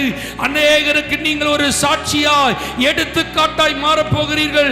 துக்கத்தில் இருக்கிற அநேகருக்கு உங்களுடைய வாழ்க்கை ஆசீர்வாதமாய் மாறப் போகிறது. இழந்த நன்மைகளை கர்த்தர் உங்களுக்கு இரட்டிப்பாய் தந்து உங்க துக்கத்தை சந்தோஷமாய் மாற்றுவார். எத்தனை பேர் இதை நம்புறீங்க?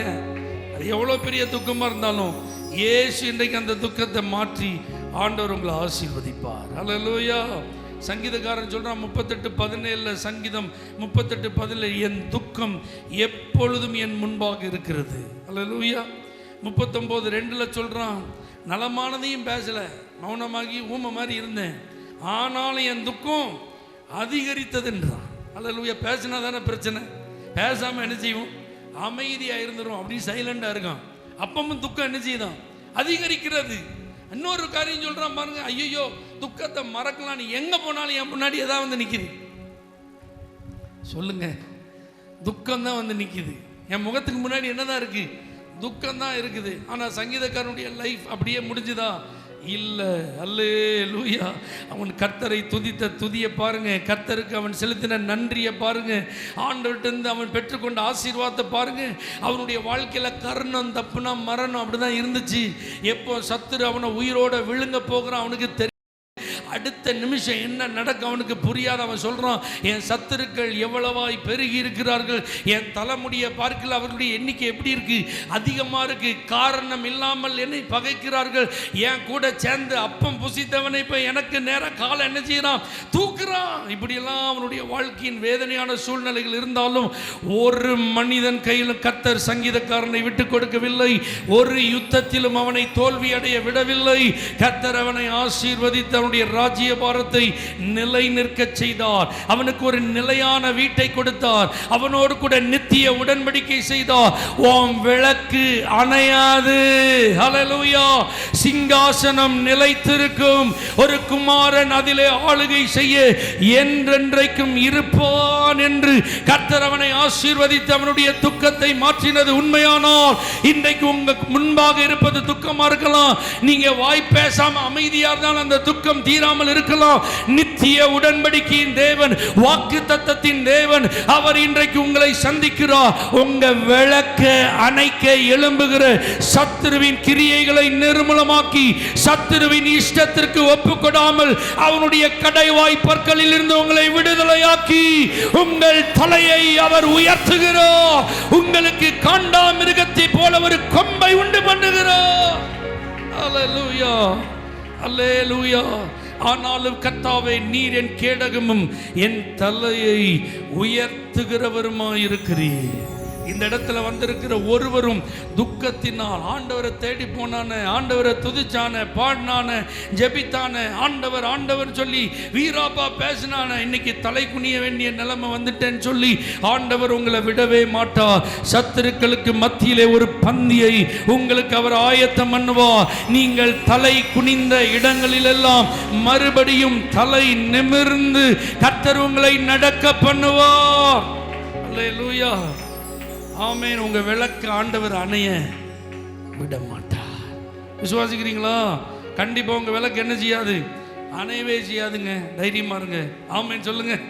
நீதிமொழிகள் 19ஆம் அதிகாரம் 13வது வசனத்தில் மூடனாகிய மகன் தன் தகப்பனுக்கு மிகுந்த துக்கம் இருக்கு. ஆமே. எந்த மகன்? மூடனாகிய மகன். அப்படின்னா சரியான அந்த வயசுக்கு ஏற்ற அறிவு இல்லை, பொறுப்பு இல்லை, கடமை உணர்வு இல்லை. அது பாட்டுக்கு தான் தோன்றித்தனமாக என்ன செய்யுது தெரியுது. அவன் கூட சேர்ந்தவங்களாம் படித்து பட்டதாரி ஆகிட்டான், வேலைக்கு போயிட்டான், அல்லது கல்யாணம் ஆகி குழந்தை குட்டிகளோட வீடு வாசலோடு இருக்கான். ஆனால் இவன் இப்படி ஊதாரி அணிச்சிட்டு இருக்கான், சுற்றிட்டு இருக்கான், சொன்ன பேச்சை கேட்க மாட்டேங்கான், பிரச்சனைக்கு காரணமாக இருக்கான். இப்படி ஒரு பிள்ளையை பெற்றதுக்கு நான் என்ன செய்யன்னு எனக்கு தெரியல. அப்படி இருக்கிற ஒரு துக்கம். ஆமேன்னு சொல்லுங்க பார்க்கலாம். மகன் நிமித்தம், பிள்ளை நிமித்தம், மகள் நிமித்தம் அறிவில்லாமல் இப்படி நடக்குது, புத்தி இல்லாமல் நடக்குது. நம்ம குடும்பம் என்ன, நம்முடைய கௌரவம் என்ன, நம்முடைய பின்னணியம் என்ன, இதெல்லாம் தெரியாமல் இப்படி சீப்பாக நடந்துக்கிடுது அந்த பிள்ளை. அப்படி சொல்லி பெற்றோர்களே, நீங்கள் உங்கள் பிள்ளைகளின் நிமித்தம் துக்கத்தோடு இருப்பீர்களானால் அப்படிப்பட்ட பிள்ளைகளை கர்த்தர் சந்திப்பார். ஏன்னா கர்த்தர் தான் ஞானத்தை தருகிறவர். அல்லேலூயா. உங்கள் பிள்ளைகளுக்கு கண்டிப்பாக எப்படி இளைய குமாரனுக்கு புத்தி தெளிந்த போது என்ற ஒரு வார்த்தையை கர்த்தர் எழுதி வைத்திருக்கிறாரோ, அதை போல் இன்னைக்கு புத்தியில் மந்தமாக இருக்கிற, தப்புன்னு சொல்லி தெரிஞ்சும் அதை விட்டு வெளியே வர முடியாமல் தவித்து கொண்டிருக்கிற பிள்ளைகளுக்கெல்லாம் கர்த்தர் புத்தியை தெளிய பண்ணுவார். எந்த பிள்ளையை நினச்சி நீங்கள் அழுது கொண்டிருக்கிறீங்களோ அந்த பிள்ளையை நினச்சி சந்தோஷப்படுறதுக்கு கர்த்தர் உதவி செய்வார். 4 பிள்ளையை கர்த்தர் எனக்கு தந்திருக்கிறார், 3 பிள்ளையை தந்திருக்கிறார், 2 பிள்ளையை தந்திருக்கிறார், 5 பிள்ளை, வேறு எந்த பிள்ளையை பற்றி எனக்கு கவலை இல்லை.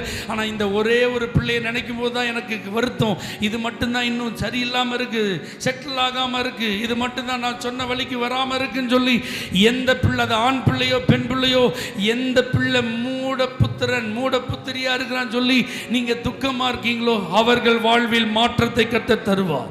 ஒரு ஆமென் சொல்லுங்க பார்க்கலாம். பைபிளில் கொரிந்தியர்கள் எழுதும்போது லௌகீக துக்கம் அப்படின்னு ஒன்று இருக்கு, அதே நேரத்தில் தேவனுக்கு அடுத்த துக்கம்னு ஒன்று இருக்கு. லௌகீக கவலை மரணத்துக்கு கொண்டு போய் விட்டுருமா, ஆனால் தேவனுக்கு அடுத்த துக்கம் ரட்சிப்புக்கு நேரம் வழி நடத்துமா. ஆமென் சொல்லுங்க பார்க்கலாம். அப்படின்னு என்ன அர்த்தம் தெரியுமா? அப்படிப்பட்ட பிள்ளைகளுக்காக நீங்கள் கண்ணீர் வடித்து ஜெபித்து கொண்டே இருக்கிறீர்கள் அல்லவா? இரவெல்லாம் அந்த பிள்ளைக்காக பேரை சொல்லி ஜெபம் பண்ணுறீங்களே, அது தலையில் கையை வச்சு ஜெபிக்க முடிஞ்ச வாய்ப்பை பயன்படுத்தி தலையில் கை வச்சு ஜெபம் பண்ணுறீங்களே, பேரை சொல்லி ஜெபம் பண்ணுறீங்களே. எப்போ உபவாசித்து ஜெபித்தால் அந்த பிள்ளைக்காகவே ஒரு குறிப்பிட்ட நாளை ஒதுக்கி உபவாசித்து ஜெபிக்கிறீர்கள் அல்லவா? ஆகவே அந்த பிள்ளையினுடைய உள்ளத்தில் தேவனுக்கு ஏற்ற துக்கத்தை கர்த்தர் உண்டாக்குவார். அது அவனையோ அவளையோ ரட்சிப்பின் பாதையில நடத்தும். அப்பொழுது ஒரு ரட்சிப்பினால் உண்டாகும் சந்தோஷம் இனி உங்க வீட்டில் நீதிமான்களை கூடாரமா இருக்கிறதுனால ரட்சிப்பின் கம்பீர சத்தம். ரட்சிக்கப்படாத உங்க பிள்ளைகள் ரட்சிக்கப்படுவார்கள். அது நிமித்தம் துக்கமாயிருக்கிற பெற்றோரே, உங்க சந்தோஷம் உங்க துக்கம் எல்லாம் சந்தோஷமாய் மாறும். எத்தனை பேர் ஆமென் சொல்றீங்க? அல்லேலூயா. தேவனுக்கு ஏற்ற துக்கத்தை கர்த்தர் கொடுத்து உங்க பிள்ளைகளெல்லாம் கர்த்தர் என்ன செய்வார்? மனம் திரும்புதலுக்கு நேராக நடத்துவார். அப்போ நம்ம வீட்டில் நம்முடைய பிள்ளைகள் இதுவரை ரட்சிக்கப்படாதவங்களை என்ன செய்ய போறாங்க சொல்லுங்க? ரட்சிக்கப்பட போறாங்க. விசுவாசிக்கிறீங்களா? நீதிமொழிகள் 23:29 ஒரு வசனம் இருக்கு. ஐயோ யாருக்கு வேதனை, யாருக்கு துக்கம் அப்படின்னு இருக்கு. இது என்ன கான்டெக்ட்ல வருதுன்னா, குடிக்கு அடிமைப்பட்டிருப்பாங்க பார்த்தீங்களா, அவங்களுக்கு வருது. ஆமென் சொல்லுங்க பார்க்கலாம். இப்படிப்பட்டவங்களையும் கர்த்தர் ரட்சிப்பார். குடிக்கிறவங்கள்ட்ட நீங்கள் போய் கேளுங்க, ஏன்பா குடிக்கிறீங்கன்னு கேட்டால் துக்கத்தை மறக்கிறதுக்கு தான் என்ன செய்யறேன், குடிக்கிறோம்பாங்க. அல்லேலூயா. ஆமாம். ஆனாலும் கர்த்தர் பாருங்க இரக்கம் உள்ளவர். நீங்களும் அவர்களுக்காக பரிந்து பேசுறதுனால, நீங்களும் அவர்களுக்காக மன்றாடி ஜெபம் பண்ணுறதுனால, அவர்களுக்காக அவர்களுடைய ஆத்மா நஷ்டப்பட்டு போயிடக்கூடாதுன்னு சொல்லி அவர்களை ஆட்டி படைக்கிற அந்த குடிகார ஆவி அவர்களை விட்டு வெளியே போகணும்னு நீங்கள் ஜெபம் பண்ணிட்டு இருக்கிறதுனால அந்த பிடியில் இருக்கிறவர்களை கர்த்தர் ரட்சிப்பார். குடிகாரர்கள் ரட்சிக்கப்படும் போது ஒரு சந்தோஷம் உங்கள் வீட்டில் உண்டாக போகுது. அது கணவனாக இருக்கலாம், பிள்ளையாக இருக்கலாம், சகோதரனாக இருக்கலாம், யாரானாலும் இருக்கலாம். அல்லேலூயா. குடிப்பழக்கத்திற்கு அடிமைப்பட்டவர்களை கர்த்தர் விடுவிப்பார். அல்லேலூயா. குடிக்கிறதுனால அவங்க சரியாக வேலைக்கு போக முடியல, குடிக்கிறதுனால சம்பாத்தியம் பண்ணுறதில்ல மீதம் எடுக்க முடியல, குடிக்கிறதுனால உடல் நலம் பாதிக்கப்படுது, குடிக்கிறதுனால வீட்டில் நிறைய பிரச்சனை, குடிக்கிறதுனால வெளியில் நிறைய பிரச்சனை, குடிக்கிறதுனால வேலை இழந்து போயாச்சு, குடிக்கிறதுனால பணத்தை இழந்து போயாச்சு, குடிக்கிறதுனால நகை இழந்து போயாச்சு, வீட்டை இழந்து போயாச்சு. இப்படி பல நிலைகளிலே துக்கம் உங்கள் குடும்பங்களில் இருக்குமானால் அப்படிப்பட்டவர்களை சந்தோஷப்படுத்த தேவன் இன்றைக்கு கிரியை செய்வார். அந்த குடிகார பொல்லாத ஆவிகள் உங்கள் எல்லைகளை விட்டு வெளியேற கர்த்தர் உதவி செய்வார். அப்படி குடிக்கு அடிமைப்பட்டவர்கள் இனி குடியை சீ என்று அருவருக்கத்தக்கதாக ஒரு மனநிலையை கர்த்தர் கொடுப்பார். அல்லேலூயா. விசுவாசிக்கிறீங்களா? குடிக்கிறவங்க வீட்டில் இருக்கிற நிமித்தம் நீங்க ரொம்ப அழுதுருக்கீங்கன்னு நினைக்கிறேன். அதனால தான் கர்த்தர் இந்த வார்த்தையை பேசுறார். எத்தனை பேர் ஆமீன் சொல்றீங்க? அல்லேலூயா. கண்டிப்பா கர்த்தர் உங்களை சந்தோஷப்படுத்தாம விடவே மாட்டார். அல்லேலூயா. ஆண்டவர் நல்லவர். அப்போஸ்தலனாகிய பவுல் அவர் பாருங்க, தன்னுடைய நிருபத்தை எழுதும்போது அவர் எழுதுறாரு. ரெண்டாவது ஒரு நிருபத்தை எழுதும்போது அவர் சொல்றாரு, எப்பா நான் உங்கள்கிட்ட துக்கத்தோட வர விரும்பலப்பா. 2ஆம் அதிகாரம் 1 வசனத்தில் அவர் சொல்லுவார். ஆமென். எப்படி வர விரும்பல? துக்கத்தோட வர விரும்பல அப்படின்னு சொல்லிட்டு அவர் 7ஆம் அதிகாரம் 9ஆம் வசனத்தில் எழுதுவார், இப்போ சந்தோஷப்படுறேன், நீங்க துக்கப்பட்டதற்காக அல்ல, மனம் திரும்புகிறதற்கு ஏதுவாக துக்கப்பட்டதற்காகவே நான் என்ன செய்யறேன், சந்தோஷப்படுறேன் அப்படிம்பார். அல்லேலூயா. அப்படின்னா இந்த பவுல் யாரு? ஒரு ஊழியக்காரன். ஆமென். விசுவாசிகளுக்கு மட்டும் துக்கம் இல்லை, ஊழியர்களுக்கு என்ன இருக்கு? துக்கம் இருக்கு. ஆமென்.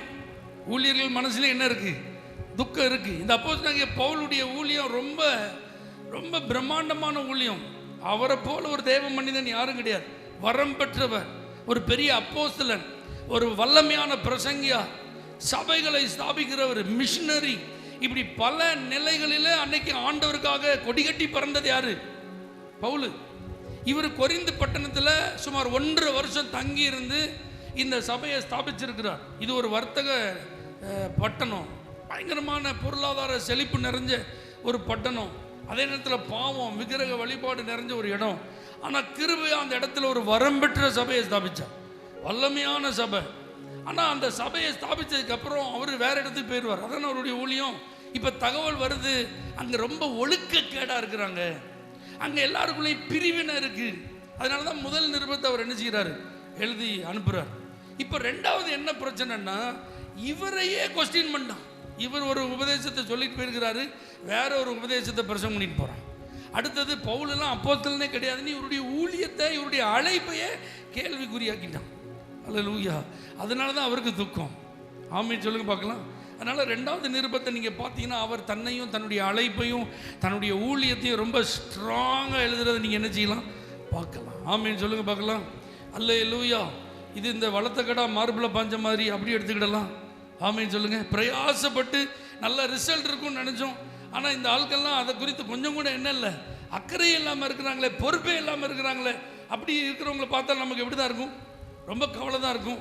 நம்ம பிரயாசப்பட்டு ஆத்மாவை ஆதாயம் பண்ணி அவங்க கிறிஸ்துக்குள்ள நிலை நிறுத்துறதுக்கு எவ்வளவோ ராத்திரி பகலாக கஷ்டப்பட்டிருப்போம். ஆனால் வேற யாரோ தேர்ட் பார்ட்டி என்ன செஞ்சிடும், வந்துட்டு போய் வேற ஏதோ ஒரு காஸ்பலை ப்ரீச் பண்ணிடும், வேற ஏதோ ஒரு டாக்டரின்னு சொல்லிடும், வேற ஏதோ காட்டி என்ன செஞ்சிடும், ஆசையை காட்டிடும். திரும்ப நம்ம போனால் நமக்கு என்ன இருக்காது, நம்மளை பாசிட்டிவாகவே என்ன செய்ய மாட்டாங்க, பார்க்க மாட்டாங்க, மதிக்க மாட்டாங்க. இப்படிப்பட்ட சூழ்நிலையெல்லாம் பார்க்கும்போது நமக்கு எப்படி இருக்கும்? எவ்வளோ தூரம் ராத்திரி பகலாக அவங்களுக்காக கண் விழிச்சோம், அவங்க கஷ்டத்தில் எப்படி நம்ம போய் துணையாக இருந்தோம், அவங்க ஆவியில் பலப்படுறதுக்கு நம்ம அவங்களுக்காக எவ்வளோ உபதேசம் பண்ணோம், அவங்கள எப்படியெல்லாம் வளர்த்து விட்டோம். ஆனால் இன்றைக்கி நம்மளே அவங்க என்ன செய்கிறாங்க, கேள்வி கேட்குறாங்க, நம்முடைய அழைப்பையே கொஸ்டின் பண்ணுறாங்கன்னா நமக்கு எப்படி இருக்கும்? அப்படி தானே? ஆனால் பாருங்கள், தீமோத்தேயு அவர் தான் இவருடைய நம்பிக்கைக்குரிய ஒரே ஆள். இந்த தீத்து இவங்கள்ட்டெல்லாம் நிருபத்தெல்லாம் கொடுத்து விட்டு வாங்குறதுலாம் வழக்கம். இப்போ தீமோத்தேயுலேருந்து லெட்ரு வருது, இவர் அனுப்பின லெட்டருக்கு பதில். அதுக்கப்புறம் அவர் சொல்கிறாரு, நீங்கள் அனுப்புனதை எல்லாரும் ஏற்றுக்கொண்டார்கள். அல்லேலூயா. பெரும்பாலானோர் எல்லாம் மனம் திரும்பிட்டாங்க. அதுதான் அவருக்கு சந்தோஷம். ஆமென் சொல்லுங்க பார்ப்போம். அல்லேலூயா. அப்போ ஊழியத்தில் ஒருவேளை நீங்கள் எதிர்பார்க்கிற பிரயாசம், நீங்கள் எதிர்பார்க்கிற பலன், ஆத்துமாக்கள்கிட்ட நீங்கள் எதிர்பார்க்கிற ரியாக்ஷன்ஸ், அவங்களுடைய நடவடிக்கைகளை இல்லாததுனால இவங்களுக்காக நம்ம போய் இவ்வளோ தூரம் பிரயாசப்பட்டோன்ற அளவுக்கு மனதில் நீங்கள் பாதிக்கப்பட்டு யாரையாவது நீங்கள் நினச்சிருந்துருப்பீங்கன்னா, அவர்கள் மறுபடி மனம் திரும்புகிறதை பார்ப்பீர்கள், அவர்கள் மறுபடி உபதேசத்தில் கட்டப்படுகிறதை பார்ப்பீர்கள், அவர்கள் மறுபடி உங்கள் மேலே இருக்கிற ஊழிய அழைப்பையும் அபிஷேகத்தையும் கனம் பண்ணுகிறதை பார்ப்பீர்கள், மறுபடி அவர்கள் உங்களோடு இசைந்து ஊழியத்தில் நிலை நிற்பதை பார்ப்பீர்கள். அப்படிப்பட்ட ஏதாவது துக்கம் இருந்தால் அந்த துக்கத்தை கர்த்தர் சந்தோஷமாய் மாற்றுவார். விசுவாசிக்கிறீங்களா? அல்லேலூயா. பிலிப்பியர் 2:27 பவுல் சொல்றாரு, அவன் வியாதிப்பட்டு மரணத்துக்கு சமீபமாக இருந்ததெல்லாம் மெய்தான், ஆனால் துக்கத்தின் மேல் துக்கம் எனக்கு உண்டாகாதபடிக்கு ஆண்டவர் எனக்கு இறங்கினார் அப்படின்றார். அல்லேலூயா. பவுல் யாருன்னா அவர் ஒன் மேன் ஷோ காட்டுறவர் கிடையாது. ஆமென். ஒரு தனி மனிதனை என்ன செய்ய மாட்டார், அவர் ஷோ காட்ட மாட்டார். அவர் கூட எப்போவுமே ஒரு டீம் இருப்பான். அவர் நிறைய தலைமுறைகளை உருவாக்குகிறவர், ஊழியர்களுக்கு பயிற்சி கொடுக்கிறவர், ஊழியர்களெல்லாம் உருவாக்குகிறவர். ஆமென் சொல்லுங்க. அல்லேலூயா. அப்படி அவர் உருவாக்குன ஊழியர்கள், பயிற்சி பெற்ற நபர்கள் ஒருத்தர் தான் எப்பாப்ராதீத்து. இவர் எப்படிப்பட்ட ஆள்? நல்ல ஒரு ஜெப வீரன், ஆத்துமாக்களுக்காக திறப்பில் நிற்கிறவன், சபைகளுக்காக மன்றாடி ஜெபிக்கிறவன். இவர் ஸ்தாபித்த சபைகளெல்லாம் ஜெபத்தினால தாங்குகிறவர். இப்படிப்பட்ட ஒரு பிரேயர் பார்ட்னர், ஊழியத்தில் ஒரு நல்ல கம்பானியன். இவருக்கு திடீர்னு வியாதி வந்துட்டு, அந்த வியாதி சாதாரணமாக இல்லை, அது மரணத்துக்கு ஏதுவாக அவனை கொண்டு போயிட்டு. அப்போ பாருங்க, கிருபையா அவன் தப்பிச்சிட்டான். ஆமென் சொல்லுங்க பார்க்கலாம். அந்த வியாதியில் கர்த்தர் அவனுக்கு சுகம் கொடுத்தா. அவன் அந்த வியாதி படுக்கையிலேருந்து எழும்பிட்டான். அதனால பவுல் சொல்றாரு, துக்கத்தின் மேல் எனக்கு துக்கம் வராதபடிக்கு ஆண்டவர் எனக்கு உதவினார். ஆமென் சொல்லுங்க. அப்படின்னா கர்த்தர் எப்படிப்பட்ட துக்கத்தை உங்களுக்கு சந்தோஷமா மாற்றுவார் தெரியுமா? நீங்க ஆவியிலே களி கூறுவதற்கு உங்களுக்கு உதவியா இருந்தவங்க, உங்களுக்கு ஒரு கஷ்டம்னா உங்களை ஜெபத்தில் தாங்கினவங்க, உங்களுக்கு ஒரு பாதிப்புனா அதை தன்னுடைய பாதிப்பை போலயே எடுத்து உங்களோடு ஒரு ஆளா நிற்கிறவங்க. ஆமென் சொல்லுங்க பார்க்கலாம். உண்மையா உங்களை நேசிக்கிறவங்க. அப்படி யாராவது ஒருத்தர் உங்களுக்கு இனிமே இல்லாமல் போயிடுவாங்க அப்படிங்கிற ஒரு நிலைமையை நினைச்சு நீங்க வருத்தத்தோடு இருப்பீங்களானால் ஆண்டவர் அப்படி அவர்களுக்கு ஒரு சூழ்நிலையை வரவிடாம மறுபடி அவர்களை உங்களுக்காகவே எழுப்புவார். மறுபடி அவர் உங்களுக்காகவே அவர்களுக்கு சுகத்தை தருவார். அவங்களுக்கு என்ன காரியம் இருந்தாலும் ஆண்டவர் உங்களுக்கு தோள் கொடுக்க அவர் திரும்பவும் கொண்டு வந்து நிறுத்துவார். ஏன்னா துக்கத்தின் மேல சொல்லுங்க, உங்களுக்கு துக்கம் என்ன செய்யக்கூடாது, வரக்கூடாது. இதுதான் யாருடைய விருப்பம்? ஆண்டவருடைய விருப்பம். இப்படிதான் ஆண்டவர் உங்களெல்லாம் என்ன செய்ய போறாராம், சந்தோஷப்படுத்த போக. எத்தனை பேருக்கு சந்தோஷம்? உங்கள் துக்கத்தை நீக்கி, உங்கள் சஞ்சலத்தெல்லாம் மாற்றி, உங்கள் இருதயத்தெல்லாம் ஆண்டவர் தேற்றி உங்களை சந்தோஷப்படுத்தும் போது இனிமே நீங்கள் ஒரு நாள் சோகம் அணிஞ்ச மாட்டீங்க, இருக்க மாட்டீங்க. ஒரு நாள் கவலை அணிஞ்ச மாட்டீங்க, இருக்க மாட்டீங்க. இந்த அனுபவம் உங்களுக்கு வேணும் அப்படின்னா ஆண்டவர் சொல்கிறார், நீங்கள் அவர் பக்கமாக என்ன செய்யணும், திரும்பணும். யார் பக்கம் திரும்பணும் சொல்லுங்க, நல்ல சத்தமாக சொல்லுங்க. யார் பக்கம் திரும்பணும்?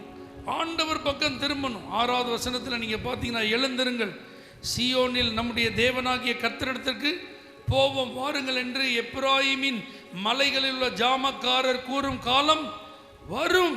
அல்லேலூயா. அப்போ ஆண்டவர் நம்மிடத்தில் எதிர்பார்க்கிறதுலாம் என்ன அப்படின்னா, வருத்தம் வந்துட்டு, வேதனை வந்துட்டு, பிரச்சனை வந்துட்டு, துக்கம் வந்துட்டு, பாதிப்பு வந்துட்டு, நான் நினச்சது நடக்கலை, எல்லாமே வேறு மாதிரி நடக்குதுன்னு நம்ம கவனம் வேறு எங்கேயும் என்ன செஞ்சிடக்கூடாது, திரும்பிடக்கூடாது. வேறு எங்கே போனாலும் நமக்கு சந்தோஷம் கிடையாது, எங்கே வந்தால் மட்டும்தான் சந்தோஷம். ஆண்டவர்கிட்டையும் அவருடைய சமூகத்தில் மட்டும்தான் என்ன இருக்குது, சந்தோஷம். எத்தனை பேர் இதை ஒத்துக்கிறீங்க? அவர் சமூகத்தில் பரிபூரண ஆனந்தம், அவருடைய வலது பாரிசத்தில் நித்திய பேர்மை. உலகத்தில் நீங்கள் வேறு எங்கே போனாலும், யார்கிட்ட போனாலும் அவர்களால் உங்களை என்ன செய்ய முடியாது, சந்தோஷப்படுத்த முடியவே முடியாது. அதனால் இன்னைக்கு எப்படி இந்த உபவாச ஜெபத்திற்கு ஆண்டவர்கிட்ட வந்திருக்கீங்களோ, இதை போல் ஒவ்வொரு நாள் யார்கிட்ட வாங்க, ஆண்டவர்கிட்ட வாங்க. இந்த இஸ்ரவேல் ஜனங்கள் ஆண்டவரை விட்டு விலகி போனதுனால தான், ஆண்டவரை மறந்து போனதுனால தான், ஆண்டவருக்கு பிரியமில்லாமல் வாழ்ந்ததுனால தான், பாவத்திற்கு இடம் கொடுத்ததுனால தான் அவர்களுடைய வாழ்வில் அவர்களுடைய காரியங்கள் எல்லாம் மாறிட்டு. ஆமீன் சொல்லுங்க. அதை மாதிரி நம்ம என்ன செஞ்சிடக்கூடாது. ஏன்னா நம்முடைய ஆண்டவர் யார் தெரியுமா? அவரை குறித்து நீங்கள் பாருங்கள். எப்பிராயீமே, நீ எனக்கு அருமையான குமாரன் அல்லவோ, அவன் எனக்கு பிரியமான பிள்ளை அல்லவோ. 31ஆம் அதிகாரம் 20 சொல்கிறார். அவனுக்காக நான் என்ன செய்வேன், உருக்கமாக நான் இறங்குவேன்னு சொல்கிறேன். 31:3 சொல்கிறார், அனாதி ஸ்நேகத்தால் உன்னை ஸ்நேகித்தேன், காருண்யத்தினால உன்னை இழுத்து கொள்ளுகிறேன். அப்போ ஆண்டவர் இன்னைக்கு எப்படி தான் இருக்கார், ரொம்ப அன்பாக இருக்கிறார். தன்னிடத்தில் வருகிற யாரையும் அவர் என்ன செய்யறதில்ல, புறம்பில் தள்ளுறதில்ல. ஒருவேளை நீங்கள் இந்த ஜெப நாளில் மட்டும் கர்த்தரை தேடுற மாதிரி வந்து தேடிட்டு மற்ற நாளில் நீங்கள் இருக்கிற மாதிரியே என்ன செய்யலாம், இருந்துட்டு இருக்கிற ஆளாக இருக்கலாம். ஆனால் கர்த்தர் 2 கரங்களை விரித்து, உன்னை நான் அனாதி ஸ்நேகத்தால் ஸ்நேகித்தேன், காருண்யத்தினால் நான் இழுத்து கொள்ளுகிறேன், உன்னை நான் எப்படி மறப்பேன், உன்னை நான் எப்படி கைவிடுவேன்னு சொல்லி அன்பினால் உங்களை அழைக்கிறார். அல்லேலூயா. அதனால் அந்த அன்பின் குரலை கேட்டு ஆண்டவர்கிட்ட என்ன செஞ்சிடணும், ஓடி வந்துடணும். அதனால தான் எபேசு சபைக்கு எழுதும்போது ஆண்டவர் சொல்கிறாரு, ஆதியில் உன்ட்ட ரொம்ப அன்பு இருந்துச்சு, ஆனால் இப்போ அந்த அன்பு இல்லை. அல்லேலூயா. ரட்சிக்கப்பட்ட ஆரம்ப நாட்களில் நமக்கு இருந்த அன்பு, ஆண்டவர் மேலே நம்ம காண்பித்த வைராக்கியம், நமக்கு இருந்த பக்தி இப்பவும் இருக்கணும்னு கர்த்தர் விரும்புகிறார். அல்லேலூயா. தேவைக்காக தேவனை தேடுகிற ஒரு நபராக நம்ம என்ன செய்யக்கூடாது, இருக்கக்கூடாது. ஏதோ ஒரு பாதிப்பு, ஏதோ ஒரு கஷ்டம், வேற வழி இல்லை, அதனால வந்து நிற்கிற அப்படி வர்ற ஒரு நபராக என்ன செய்யக்கூடாது, இருக்கக்கூடாது. ஆண்டவர் எனக்காக கல்வாரி சிலுவையில் தன்னுடைய இரத்தத்தையே சிந்தி இருக்கிறார். அவர் தன்னுடைய ஜீவனையே கொடுத்திருக்கிறார். அந்த அன்புக்கு ஈடாக நான் என்னத்தை திரும்ப கொடுக்க முடியும்? ஆகவே ரட்சிப்பின் பாத்திரத்தை எடுத்துக்கொண்டு அவருடைய நாமத்தை நான் தொழுது கொள்வதை தவிர வேற என்னால் என்ன செய்ய முடியும்? அதனால தேவனே, நீர் என் தேவன், அதிகாலமே உம்மை தேடுவேன். அல்லேலூயா. மானானது நீரோடைய வாஞ்சிக்கிறது போல என் ஆத்மா உங்களை என்ன செய்யும், வாஞ்சிக்கும். அப்படி இருக்கணும். வறண்டதும் விடாய்த்ததும் தண்ணீரற்றதுமான நிலத்தை போல என் ஆத்மா உங்க மேல எப்படி இருக்கு, வாஞ்சியா இருக்கு. அல்லேலூயா. நாங்க உங்களுடைய முகத்தை தான் பார்க்க முடியும், ஆனா கர்த்தர் உங்க இருதயத்தை பார்க்கிறார். நீங்க எவ்வளவு ஆர்வமா வாரீங்க, எவ்வளவு வாஞ்சியா வாரீங்க அப்படிங்கிறத கர்த்தர் பார்க்கிறார். அல்லேலூயா. அதனால ஒவ்வொரு புதிய நாளை நீங்கள் சந்திக்கும் போதும் அவளோடு அவருடைய முகத்தை தேட உங்களை அர்ப்பணிங்க. ஆமென். எப்போ தேவ சமூகத்துக்கு வந்தாலும், கர்த்தருடைய ஆலயத்துக்கு போவோம் வாருங்கன்னு ஒன்று எனக்கு எப்படி இருந்தது, ரொம்ப சந்தோஷமா இருந்தது. அது போல ஜெபத்துக்கு போவோம், உபவாச ஜெபத்துக்கு போவோம், முழு இரவு ஜெபத்துக்கு போவோம், இந்த சிறப்பு கூட்டத்துக்கு போவோம். இப்படிலாம் ஏதாவது ஒரு செய்தி உங்களுக்கு கிடைக்குதுன்னா உடனே நீங்க என்ன செய்யணும், சந்தோஷமா அதிலே கலந்து கொள்ள நீங்க முயற்சி செய்வீர்களானால் அதுக்கு அடையாளம் தான். நீங்க யார்கிட்ட திரும்புறீங்க சொல்லுங்க? கர்த்தர்கிட்ட திரும்புறீங்க. ஏன்னா இந்த உலகத்தில் நம்மை திசை திருப்புவதற்கு நிறைய காரியங்களை பிசாசு வச்சுருக்கான். இந்த மொபைலை மட்டும் நீங்கள் கொஞ்ச நேரம் ஆன் பண்ணி அப்படியே கொஞ்சம் ஃப்ரீயாக ஏதாவது ஒரு நல்ல செய்தியை கேட்போன்னு நீங்கள் ஓப்பன் பண்ணுங்களேன். அல்லேலூயா. செய்தியை மட்டுமா கேட்பீங்க? அதை தொடர்ந்து அடுத்தது ஒன்று வரும், அடுத்தது ஒன்று வரும், அடுத்தது ஒன்று வரும். அடுத்த நேரத்தை திரும்பி பார்த்தா 1 மணி நேரத்தை என்ன செஞ்சுருக்காது, தாண்டி இருக்கும். ஆனால் அதே நேரத்தில் நீங்கள் இந்த 31ஆம் அதிகாரத்தில் பாருங்கள், 33வது வசனத்தில், அந்நாட்களுக்கு பிற்பாடு நான் இஸ்ரவேல் குடும்பத்தோடு பண்ண போகிற உடன்படிக்கையாவது நான் என் நியாயப்பிரமாணத்தை அவர்கள் உள்ளத்திலே வைத்து அவர்கள் உள்ளத்திலே எழுதி நான் அவர்கள் தேவனாயிருப்பேன், அவர்கள் என் ஜனமாயிருப்பார்கள் என்று கர்த்தர் சொல்லுகிறார். அப்போ யாருடைய துக்கத்தை ஆண்டவர் சந்தோஷமாக மாற்றுவார், யாருடைய சஞ்சலத்தை ஆண்டவர் சந்தோஷமாக மாற்றுவார், யாருடைய இருதயத்தை ஆண்டவர் தேற்றி சந்தோஷத்தை தருவார்னா அவருடைய வார்த்தையை யார் தங்கள் இருதயத்தில் பதித்து வைத்திருக்கிறார்களோ அவங்களுக்கு தான் இந்த சந்தோஷம். ஆமென் சொல்லுங்க. ஏன்னா இப்போ வசனம் விதைக்கப்படுகிறது. இந்த வசனம் விதைக்கப்படுவது ஆண்டவர் ஓமையா சொல்லிட்டு போயிட்டார். விதை எங்க விழுந்துதான், வழி அருகே. அடுத்தது கொஞ்சம் விதை எங்க விழுந்தது, கற்பாறையில். அடுத்தது கொஞ்சம் விதை எங்க விழுந்தது, முள்ளுகள் உள்ள இடத்துல. அடுத்தது விதை கொஞ்சம் எங்க விழுந்தது, நல்ல நிலத்துல. வழி அருகே விழுந்த விதைய அடுத்த கொஞ்ச நேரத்தில் பறவைகள் வந்து என்ன செஞ்சுட்டு கொத்திட்டு போயிட்டு, பாறையில் விழுந்த விதை வேர் விட வழி இல்லாததுனால கொஞ்ச நாள் அது காஞ்சி போச்சு. அதே நேரத்தில் முள்ளுக்குள்ளே விழுந்த விதை அந்த முள்கள் நெருக்கி போட்டதுனால வளர முடியாமல் போச்சு. அதே நேரத்தில் நல்ல நிலத்தில் விழுந்த விதை தான் 30, 60, 100 பலன் கொடுத்தது. எனக்கு நல்லா தெரியும், இங்கே வலியருகையும் இருக்கு, பாறையும் இருக்கு, முள்ளுள்ள இதையும் இருக்கு, நல்ல நிலமும் இருக்கு. ஆமென் சொல்லுங்க. எப்படி சொல்றீங்கன்னா, நான் போதகர் பாஸ்டர் பார்த்தீங்களா, அதனால எனக்கு நல்லா தெரியும், உறுதியாக என்னால் சொல்ல முடியும். ஆனால் என்னுடைய விருப்பம் இங்கே யாரும் வழியருகே இருக்கக்கூடாது, கற்பாறையான நிலமா இருக்கக்கூடாது, முள்ளுள்ள நிலமா இருக்கக்கூடாது. எல்லாருமே பண்படுத்தப்பட்ட நல்ல நிலமா இருக்கணும். ஏன்னா கர்த்தர் தம்முடைய ஜனத்தின் இடத்தில் எதிர்பார்ப்பது என்னுடைய வார்த்தைகளை அவங்க இருதயத்தில் எழுதணும். இதை கேட்டுட்டு நீங்கள் அப்படியே விட்டுட்டு போயிடக்கூடாது. என் வேதத்தை எழுதி அவர்களுடைய கைகளிலே நான் கொடுத்தேன், ஆனால் அவர்களும் அதை எப்படி என்றாங்க, அந்நிய காரியமாக எண்ணுகிறார்கள். அப்படி நான் நினைக்க மாட்டேன். ஆண்டவரே, வசனத்தின்படி வாழ்வதற்கு என்ன அர்ப்பணிக்கிறேன். ஏன்னா அப்படி நீங்கள் வசனத்திற்கு உங்களை அர்ப்பணித்தாதான் காற்றடிக்கும் போதும் மழை பெய்யும் போதும் அந்த வீடு எப்படி இருக்கும், கண்மலையின் மேல் கட்டப்பட்ட வீடு அசையாமல் இருந்தது போல எத்தனை துன்பம் வந்தாலும், எத்தனை சஞ்சலம் வந்தாலும், எத்தனை கஷ்டம் வந்தாலும் ஆண்டவர் மறுபடி உங்களை சந்தோஷப்படுத்த முடியும். நீங்கள் நின்னாதான் சந்தோஷப்படுத்த முடியும். அல்லேலூயா. அப்போ நீங்கள் வசனத்தில் எங்கே எழுதணும், இதயத்தில் எழுதணும். டெய்லி பைபிள் படிக்கணும். அல்லேலூயா. சிலருடைய பைபிளெல்லாம் அப்படி மூடுங்க பார்க்கலாம். பைபிளை மூடுங்க. பைபிளை மூடிட்டீங்களா? மூடிட்டுனா சிப்பு போட்டுறாதீங்க. அதில் அப்படி ஒரு மாதிரி குமிஞ்சு இருக்கிற மாதிரி இருக்கா? யார் பைபிளாக அது இருக்கா? நடுவில் மட்டும் அப்படி கும்பு மாதிரி இருக்கா? அப்படி இருக்குன்னா அந்த ஆள் சங்கீதத்தை தவிர வேற எதையுமே படிக்கலைன்னு அர்த்தம். அல்லேலூயா. உங்கள் பைபிள் எல்லா பேப்பரும் ஒட்டாமல் இருக்கா? உங்கள் பைபிள் கொஞ்சம் அழுக்கா இருக்கா? அல்லேலூயா. இல்லை பாஸ்டர், எங்கள் கல்யாணத்துக்கு நாங்கள் ஒருத்தருக்கு ஒருத்தர் மாற்றின ப்ரெசன்டேஷன் 10 வருஷம் ஆச்சு, அப்படியே புதுசாக நான் நினச்சிருக்கேன், அடையாளமாக வச்சுருக்கேன். வைக்கவே கூடாது. வருஷம் பைபிள் மாறிடணும். அல்லேலூயா. பைபிள் வாசிக்கிறதுல ஒரு நாளும் திருப்தி அடையாதீங்க. 1ஆம் தேதி ஒரு தீர்மானம் பண்ணுறது வழக்கம். ஆண்டவரே, இந்த ஆண்டிலே ஒரு முறையாவது நான் வேதத்தை என்ன செஞ்சிருவேன், வாசிச்சிருவேன். கடைசியில் அதை என்ன செய்கிறது இல்லை. ஆதியாகமத்தில் ஆரம்பிக்கும், யாத்திராகமம் வரும், லேவியராகமம் வந்தோன்னு வண்டி ஒரு மாதிரி இருக்குன்னு என்ன செய்யும், இழுக்கும். அதுக்கப்புறம் மூடு பைபிளை, பிறகு ஏதாவது தங்க வசன கேலண்டர் பாரு, அல்லது அப்பப்போ நமக்கு ஏதாவது வசனத்தை ஆண்டவர் தர்றாருன்னு அப்படியே ஒத்தையாராட்டையே போட்டு, ஆண்டவரே நான் டக்குன்னு திறக்கும் போது என் கண்ணில் ஒரு நல்ல வசனத்தை என்ன செய்யுங்க. இப்படியெல்லாம் வாசிச்சுட்டு போகிற ஒரு ஆளாக என்ன செய்யக்கூடாது சொல்லுங்க, இருக்கக்கூடாது. ஆமேன்னு சொல்லுங்க பார்க்கலாம். பைபிளை வாசிக்கிறதுல நிறைய விஷயத்தை நீங்கள் கற்றுக்கொள்ளணும். முழங்காலே நின்று வாசிப்பாண்டவரே தீர்மானம் பண்ணுங்க. 66 புத்தகம் இருக்குது. 66 நாளில் நான் வாசித்து முடிக்கணும். ஆண்டவரே, அந்த கிருபை எனக்கு தாங்க. கேளுங்க, வேதாகமத்தை ஒரு தேவ மனிதர் சமீபத்தில் எங்கள் சபையில் வந்து பிரசங்கம் வந்திருந்தார். 19 மணி நேரம் நேர் முழங்காலே நின்று புதிய ஏற்பாடு முழுவதையும் வாசித்து சாதனை படிச்சிருக்கார். அல்லேலூயா.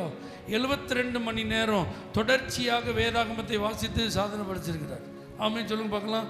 இப்படியெல்லாம் வயது கூடுனவங்க சாதனைகளை படிச்சுட்டு இருக்கும்போது இன்னைக்கு இளம் தலைமுறைகள்லாம் சிலரை நான் பார்க்குறேன். நீங்களாம் பைபிளை உட்கார்ந்து என்ன செய்யக்கூடாது, படிக்க கூடாது. பைபிளை படிக்கும்போது எப்படி படிக்கணும், முழங்காலில் நின்று படிக்கணும். ஏன்னா அந்த வேதம் இன்னைக்கு சும்மா நம்ம கையில் வரலங்க. இன்னைக்கு டிசைனாக நம்ம கையில் இருக்குது, கலராக நம்ம கையில் இருக்குது. ஆனால் ஒரு 300 வருஷத்துக்கு முன்பாக ஸ்டீகன் பால்க் அப்படின்னு ஒரு ஜெர்மன்லேருந்து வந்த ஒரு தேவ மனிதன் ஒவ்வொரு நாளும் 8 மணி நேரம் தமிழ் படிப்பதற்கு தன்னையே அர்ப்பணித்து அவர் ரட்சிப்புக்குள்ளே நடத்தின ஆட்கள். ஆங்கிலேயர்கள் ஆராதித்த ஆராதனை கூடத்திற்குள்ளே போக முடியல, அனுமதி மறுக்கப்பட்டதுனால தன்னுடைய தேசத்திற்கு திரும்பி போய் சொத்துக்களெல்லாம் விற்று ஒரு ஆலயத்தை கட்டி அவங்களுக்கு வேதம் வேணும்னு சொல்லி அவர் ராத்திரி பகலாக கண்முழிச்சு இந்த வேதத்தை மொழிபெயர்த்ததுனால இன்னைக்கு நம்ம கையில் இந்த வேதம் இருக்கு. அல்லேலூயா. இன்னும் இந்தியாவில் ஒரு வசனம் கூட மொழிபெயர்க்கப்படாத மொழி இருக்கு. ஆனால் நம்ம கையில் முழு வேதாகமும் இன்னைக்கு இருக்கு. ஆனால் இதை நம்ம எதுக்கு பயன்படுத்துகிறோம்? காற்று கருப்பு அண்டிடக்கூடாது. அதனால் இதை நான் தலைமாட்டில் வச்சு என்ன செய்கிறேன், படுக்கிறேன். நீங்கள் நிறைய பேர் அப்படி வச்சுருக்காங்க. அப்படி வைக்கிறதுனால ஒரு பிரயோஜனம் இல்லை. வசனம் எங்கே இருக்கணும், இதயத்தில் இருக்கணுங்க. ஒரு ஜெபம்னு சொல்லி நீங்கள் முழங்கால் போட்டோன்னே அந்த காரியம் சம்மந்தப்பட்ட வசனம் கடன்னு உங்கள் மனசில் இருந்துச்சு என்ன செய்யணும், வாயில் அறிக்கையாக வரணும். ஆமேன்னு சொல்லுங்க பார்க்கலாம். இப்படிலாம் நீங்கள் வேதத்தை உங்கள் இருதயத்தில் எழுதி வைக்க உங்களை அர்ப்பணிப்பீர்களானால் உங்களை பார்த்து தான் சொல்கிறார், என் மகனே என் மகளே உன்னை நான் சந்தோஷப்படுத்துவேன். அல்லேலூயா.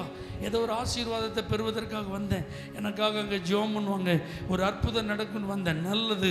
அதே நேரத்தில் கர்த்தரிடத்தில் திரும்பணும், ரொம்ப முக்கியம். உங்கள் இதயத்தில் கர்த்தருடைய வார்த்தை எழுதப்படணும். இது அதை காட்டிலும் ரொம்ப முக்கியம்.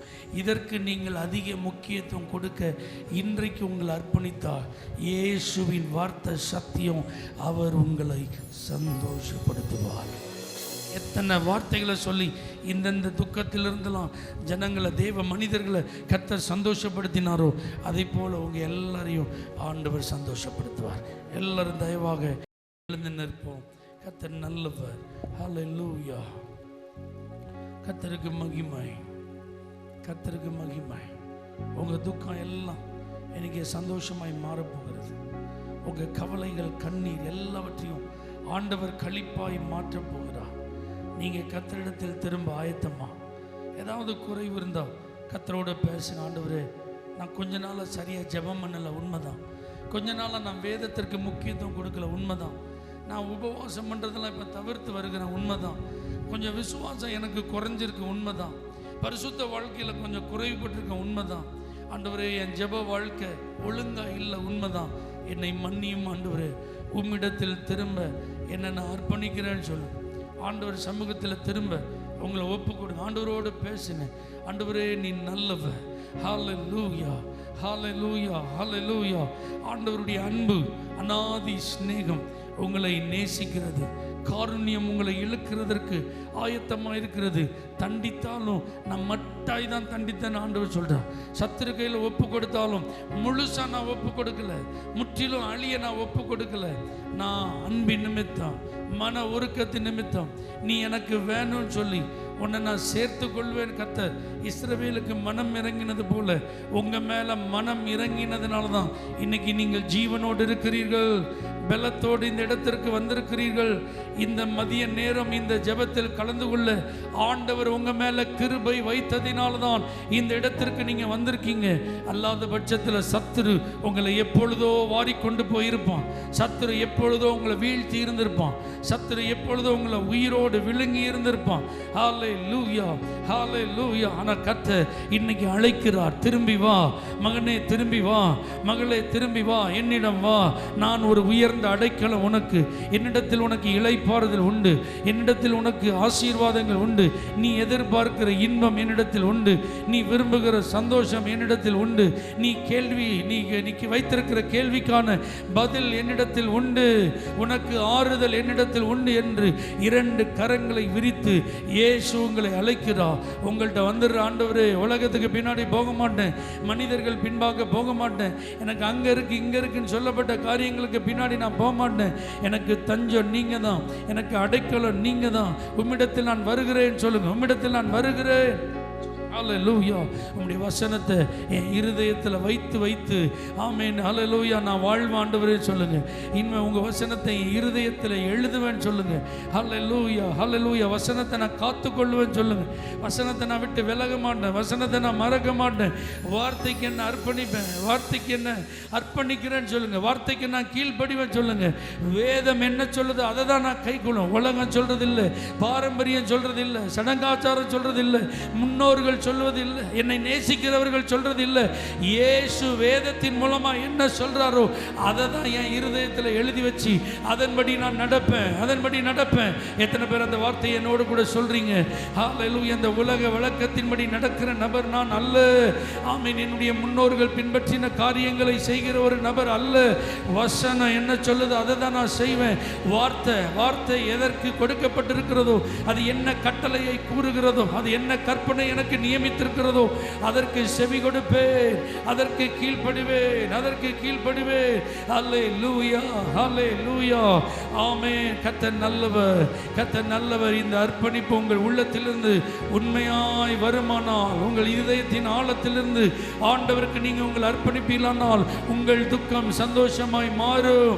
ஹல்லேலூயா. உங்கள் கவலை கண்ணீர் எல்லாம் களிப்பாய் மாறும். Thank you Jesus.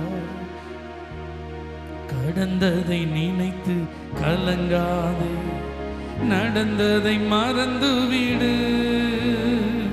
கடந்ததை நினைத்து கலங்காதே, நடந்ததை மறந்து விடு. கர்த்தர் புதியன செய்திடுவார், இன்று நீ காண்பார். கர்த்தர் புதியன செய்திடுவார், இன்று நீ காண்பார். அதை இன்று நீ காண்பார், அதை இன்று நீ காண்பார். கலங்கிடவே வேண்டாம். கரங்களை தட்டி கர்த்தருடைய ஆவியானவருக்கு விட்டு கலங்கிடவே வேண்டாம், கலங்கிடவே வேண்டாம்.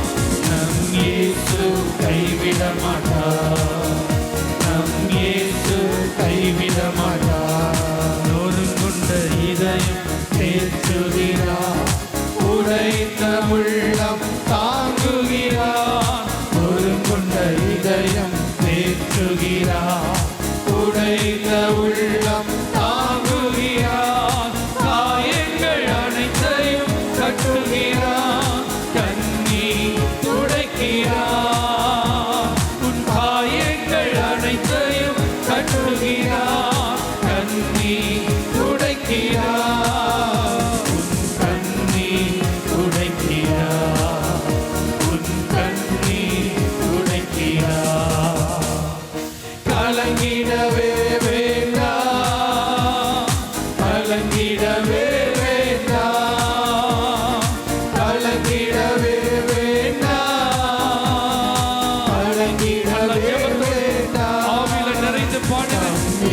ஒரு நாளும் கைவிட மாட்டார், ஒரு போதும் கைவிட மாட்டார். ராணிக்கு மேலாக சோதிக்கப்பட ஒரு நாளும் விடமாட்டார். ராணிக்கு மேலாக சோதிக்கப்பட ஒரு நாளும் விடமாட்டார். தாங்கிடும் பலன் தருவார், தப்பி செல்ல வழி செய்வார். தாங்கிடும் பலன் தருவார், தப்பி செல்ல வழி செய்வார். நீ தப்பி செல்ல வழி செய்வார், நீ தப்பி செல்ல வழி செய்வார்.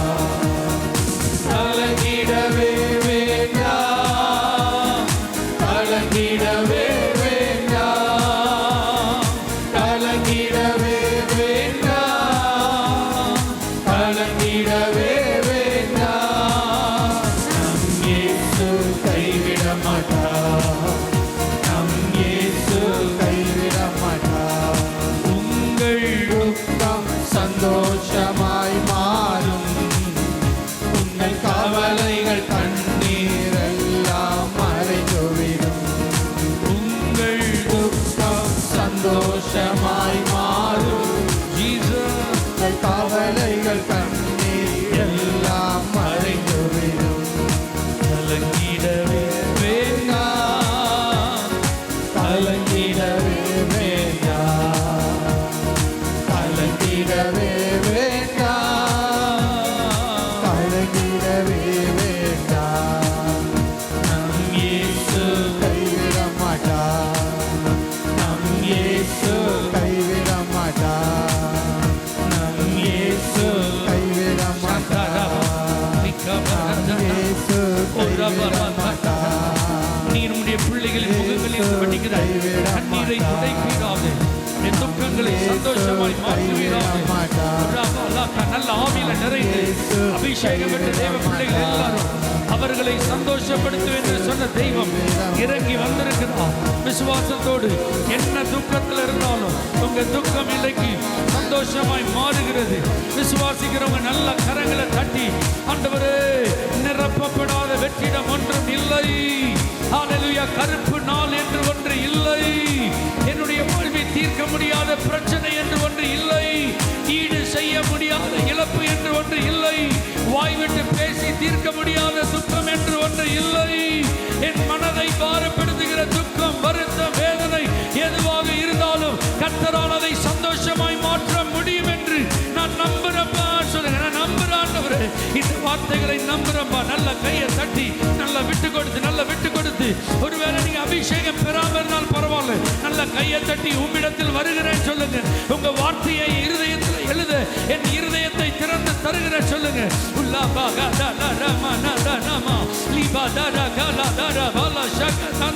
இந்த இடத்தில் இருக்கிற ஒவ்வொருவரையும் சந்தோஷத்தினால் நிரப்பும் ஆண்டவரே. அவருடைய இருதயம் களி கூறுவதாக, அவருடைய புலம்பல் ஆனந்த களிப்பாய் மாறுவதாக. இயேசுவின் நாமத்தில் இந்த சந்தோஷம் நிரந்தரமாய் நிரந்தரமாய் அவருடைய உள்ளங்களை ஆளுகை செய்வதாக. இனி ஒருபோதும் இவர்கள் துக்கம். கர்த்தர் நாளை உண்டு பண்ணியிருக்கிறார். கர்த்தருடைய சமூகத்திலே நாம் கூடி வந்து ஆண்டவரிடத்தில் நம்ம ஜெபிக்கவும், விண்ணப்பிக்கவும், ஸ்தோத்திரிக்கவும், ஆராதிக்கவும், கர்த்தர் தமிழத்தில் பேசின வார்த்தைகளை ஹல்லேலூயா நம்ம தியானிக்கவும், ஆண்டவருக்கு நன்றி செலுத்தவும் கர்த்தர் இந்த நாளை வைத்திருக்கிறாரே, அதற்காக நன்றியோடு துதிப்போமா. ஹல்லேலூயா, ஹல்லேலூயா, ஸ்தோத்திரம் ஆண்டவரே, துதிக்கிறோம், துதிக்கிறோம், துதிக்கிறோம். நீ செய்த எல்லா உபகாரங்களையும் நினைத்து, நீ செய்த எல்லா நல்ல காரியங்களையும் நினைத்து நாங்கள் நன்றி செலுத்துகிறோம். ஆண்டவரே, நீ நியமித்து கொடுத்த அந்த உபவாச நாளுக்காக நன்றி அப்பா, நன்றி ஆண்டவரே, நன்றி ஆண்டவரே, நன்றி ஆண்டவரே. நாங்கள் சோதரித்த எல்லா சோதரங்களையும் எங்கள் விண்ணப்பங்களுக்கும் ஆண்டவரே கர்த்தர் பதில் தந்ததுக்காக நன்றி செலுத்துகிறோம். ஆண்டவரே, வார்த்தைக்காக நன்றி செலுத்துகிறோம். ஆண்டவரே, எல்லா காரியங்களையும் நினைத்து துதிக்கிறோம், சோதரிக்கிறோம். ஆண்டவரே, விசேஷமாக இந்த நாளிலும் கூட ஆண்டவரே நாங்கள் இடத்திலிருந்து பெற்றதை மனது ஆண்டவர் உதார்த்தமாக ஆண்டவரை காணிக்கை செலுத்திருக்கிறோம். ஒவ்வொரு கரங்களை கர்த்தர் ஆசீர்வதிப்பீராக. ஆண்டவரை காணிக்கை தந்த ஒவ்வொரு கரங்களை கர்த்தர் ஆசீர்வதிங்க. அதுக்குரிய பிரதிபலனும் இடத்திலிருந்து உண்டாகட்டும் என்று சொல்லி ஜெபிக்கிறோம். கர்த்தர் எல்லா காரியங்களும் கர்த்தர் அங்கீகரிப்பீராக. சோத்திர காணிக்கைகள், பொருத்தனை காணிக்கைகள், விசேஷமாக அந்த மிஷனரி காணிக்கைகளை கர்த்தராக ஆசீர்வதிப்பீராக, பெருக பண்ணுவீராக. அந்த ₹1 கூட வீணாகாமல் ஆண்டவரே அப்பாவை சோதரிக்கிற ஞானமாக ஊழிய காரியங்களில், அது பயனுள்ள காரியங்களிலே அது பயன்பட கர்த்தர் உதவி செய்வீராக. ஆண்டவரே சோதரிக்கிறோம் ஆண்டவரே இந்த இடத்துல அப்பா ஜெபத்திற்காக வருகை தந்திருக்கிற சிறியோரிலிருந்து பெரியோரிலிருந்து வந்து ஒவ்வொருவரையும் கர்த்தர் தனித்தனியாய் பேராய் கர்த்தர் நீர் ஆசீர்வதித்ததுக்காக நாங்கள் நன்றி செலுத்துகிறோம். ஆண்டவரே ஆன்மீக ஊழியரை கர்த்தர் கொண்டு வந்து பயன்படுத்துறதுக்காக நன்றி செலுத்துகிறோம். தொடர்ந்து பரிசுத்த ஆவியானவர் எங்கள் ஒவ்வொருவருக்குள்ளும் இருந்து கர்த்தர் நீர் ஆளுகை செய்து வழிநடத்தும்படியாக எங்கள் ஆத்மா சரீரங்களை கர்த்தர் ஒப்புக் கொடுக்கிறோம். இப்படி நாம மாத்திரம் மகிமைப்படுவதாக தொடர்ந்து கர்த்தர் எங்களை வழிநடத்தும். எல்லா மகிமையும் கனத்தையும் மிக்க செலுத்தி நாங்கள் ஜெபிக்கிறோம் எங்கள் ஜீவன நல்ல பிதாவே. என் ஆத்துமாவே கர்த்தரை ஸ்தோத்திரி, உள்ளமே பரிசுத்த நாமத்தை ஸ்தோத்திரி. என் ஆத்துமாவே கர்த்தரை ஸ்தோத்திரி. அவர் சகல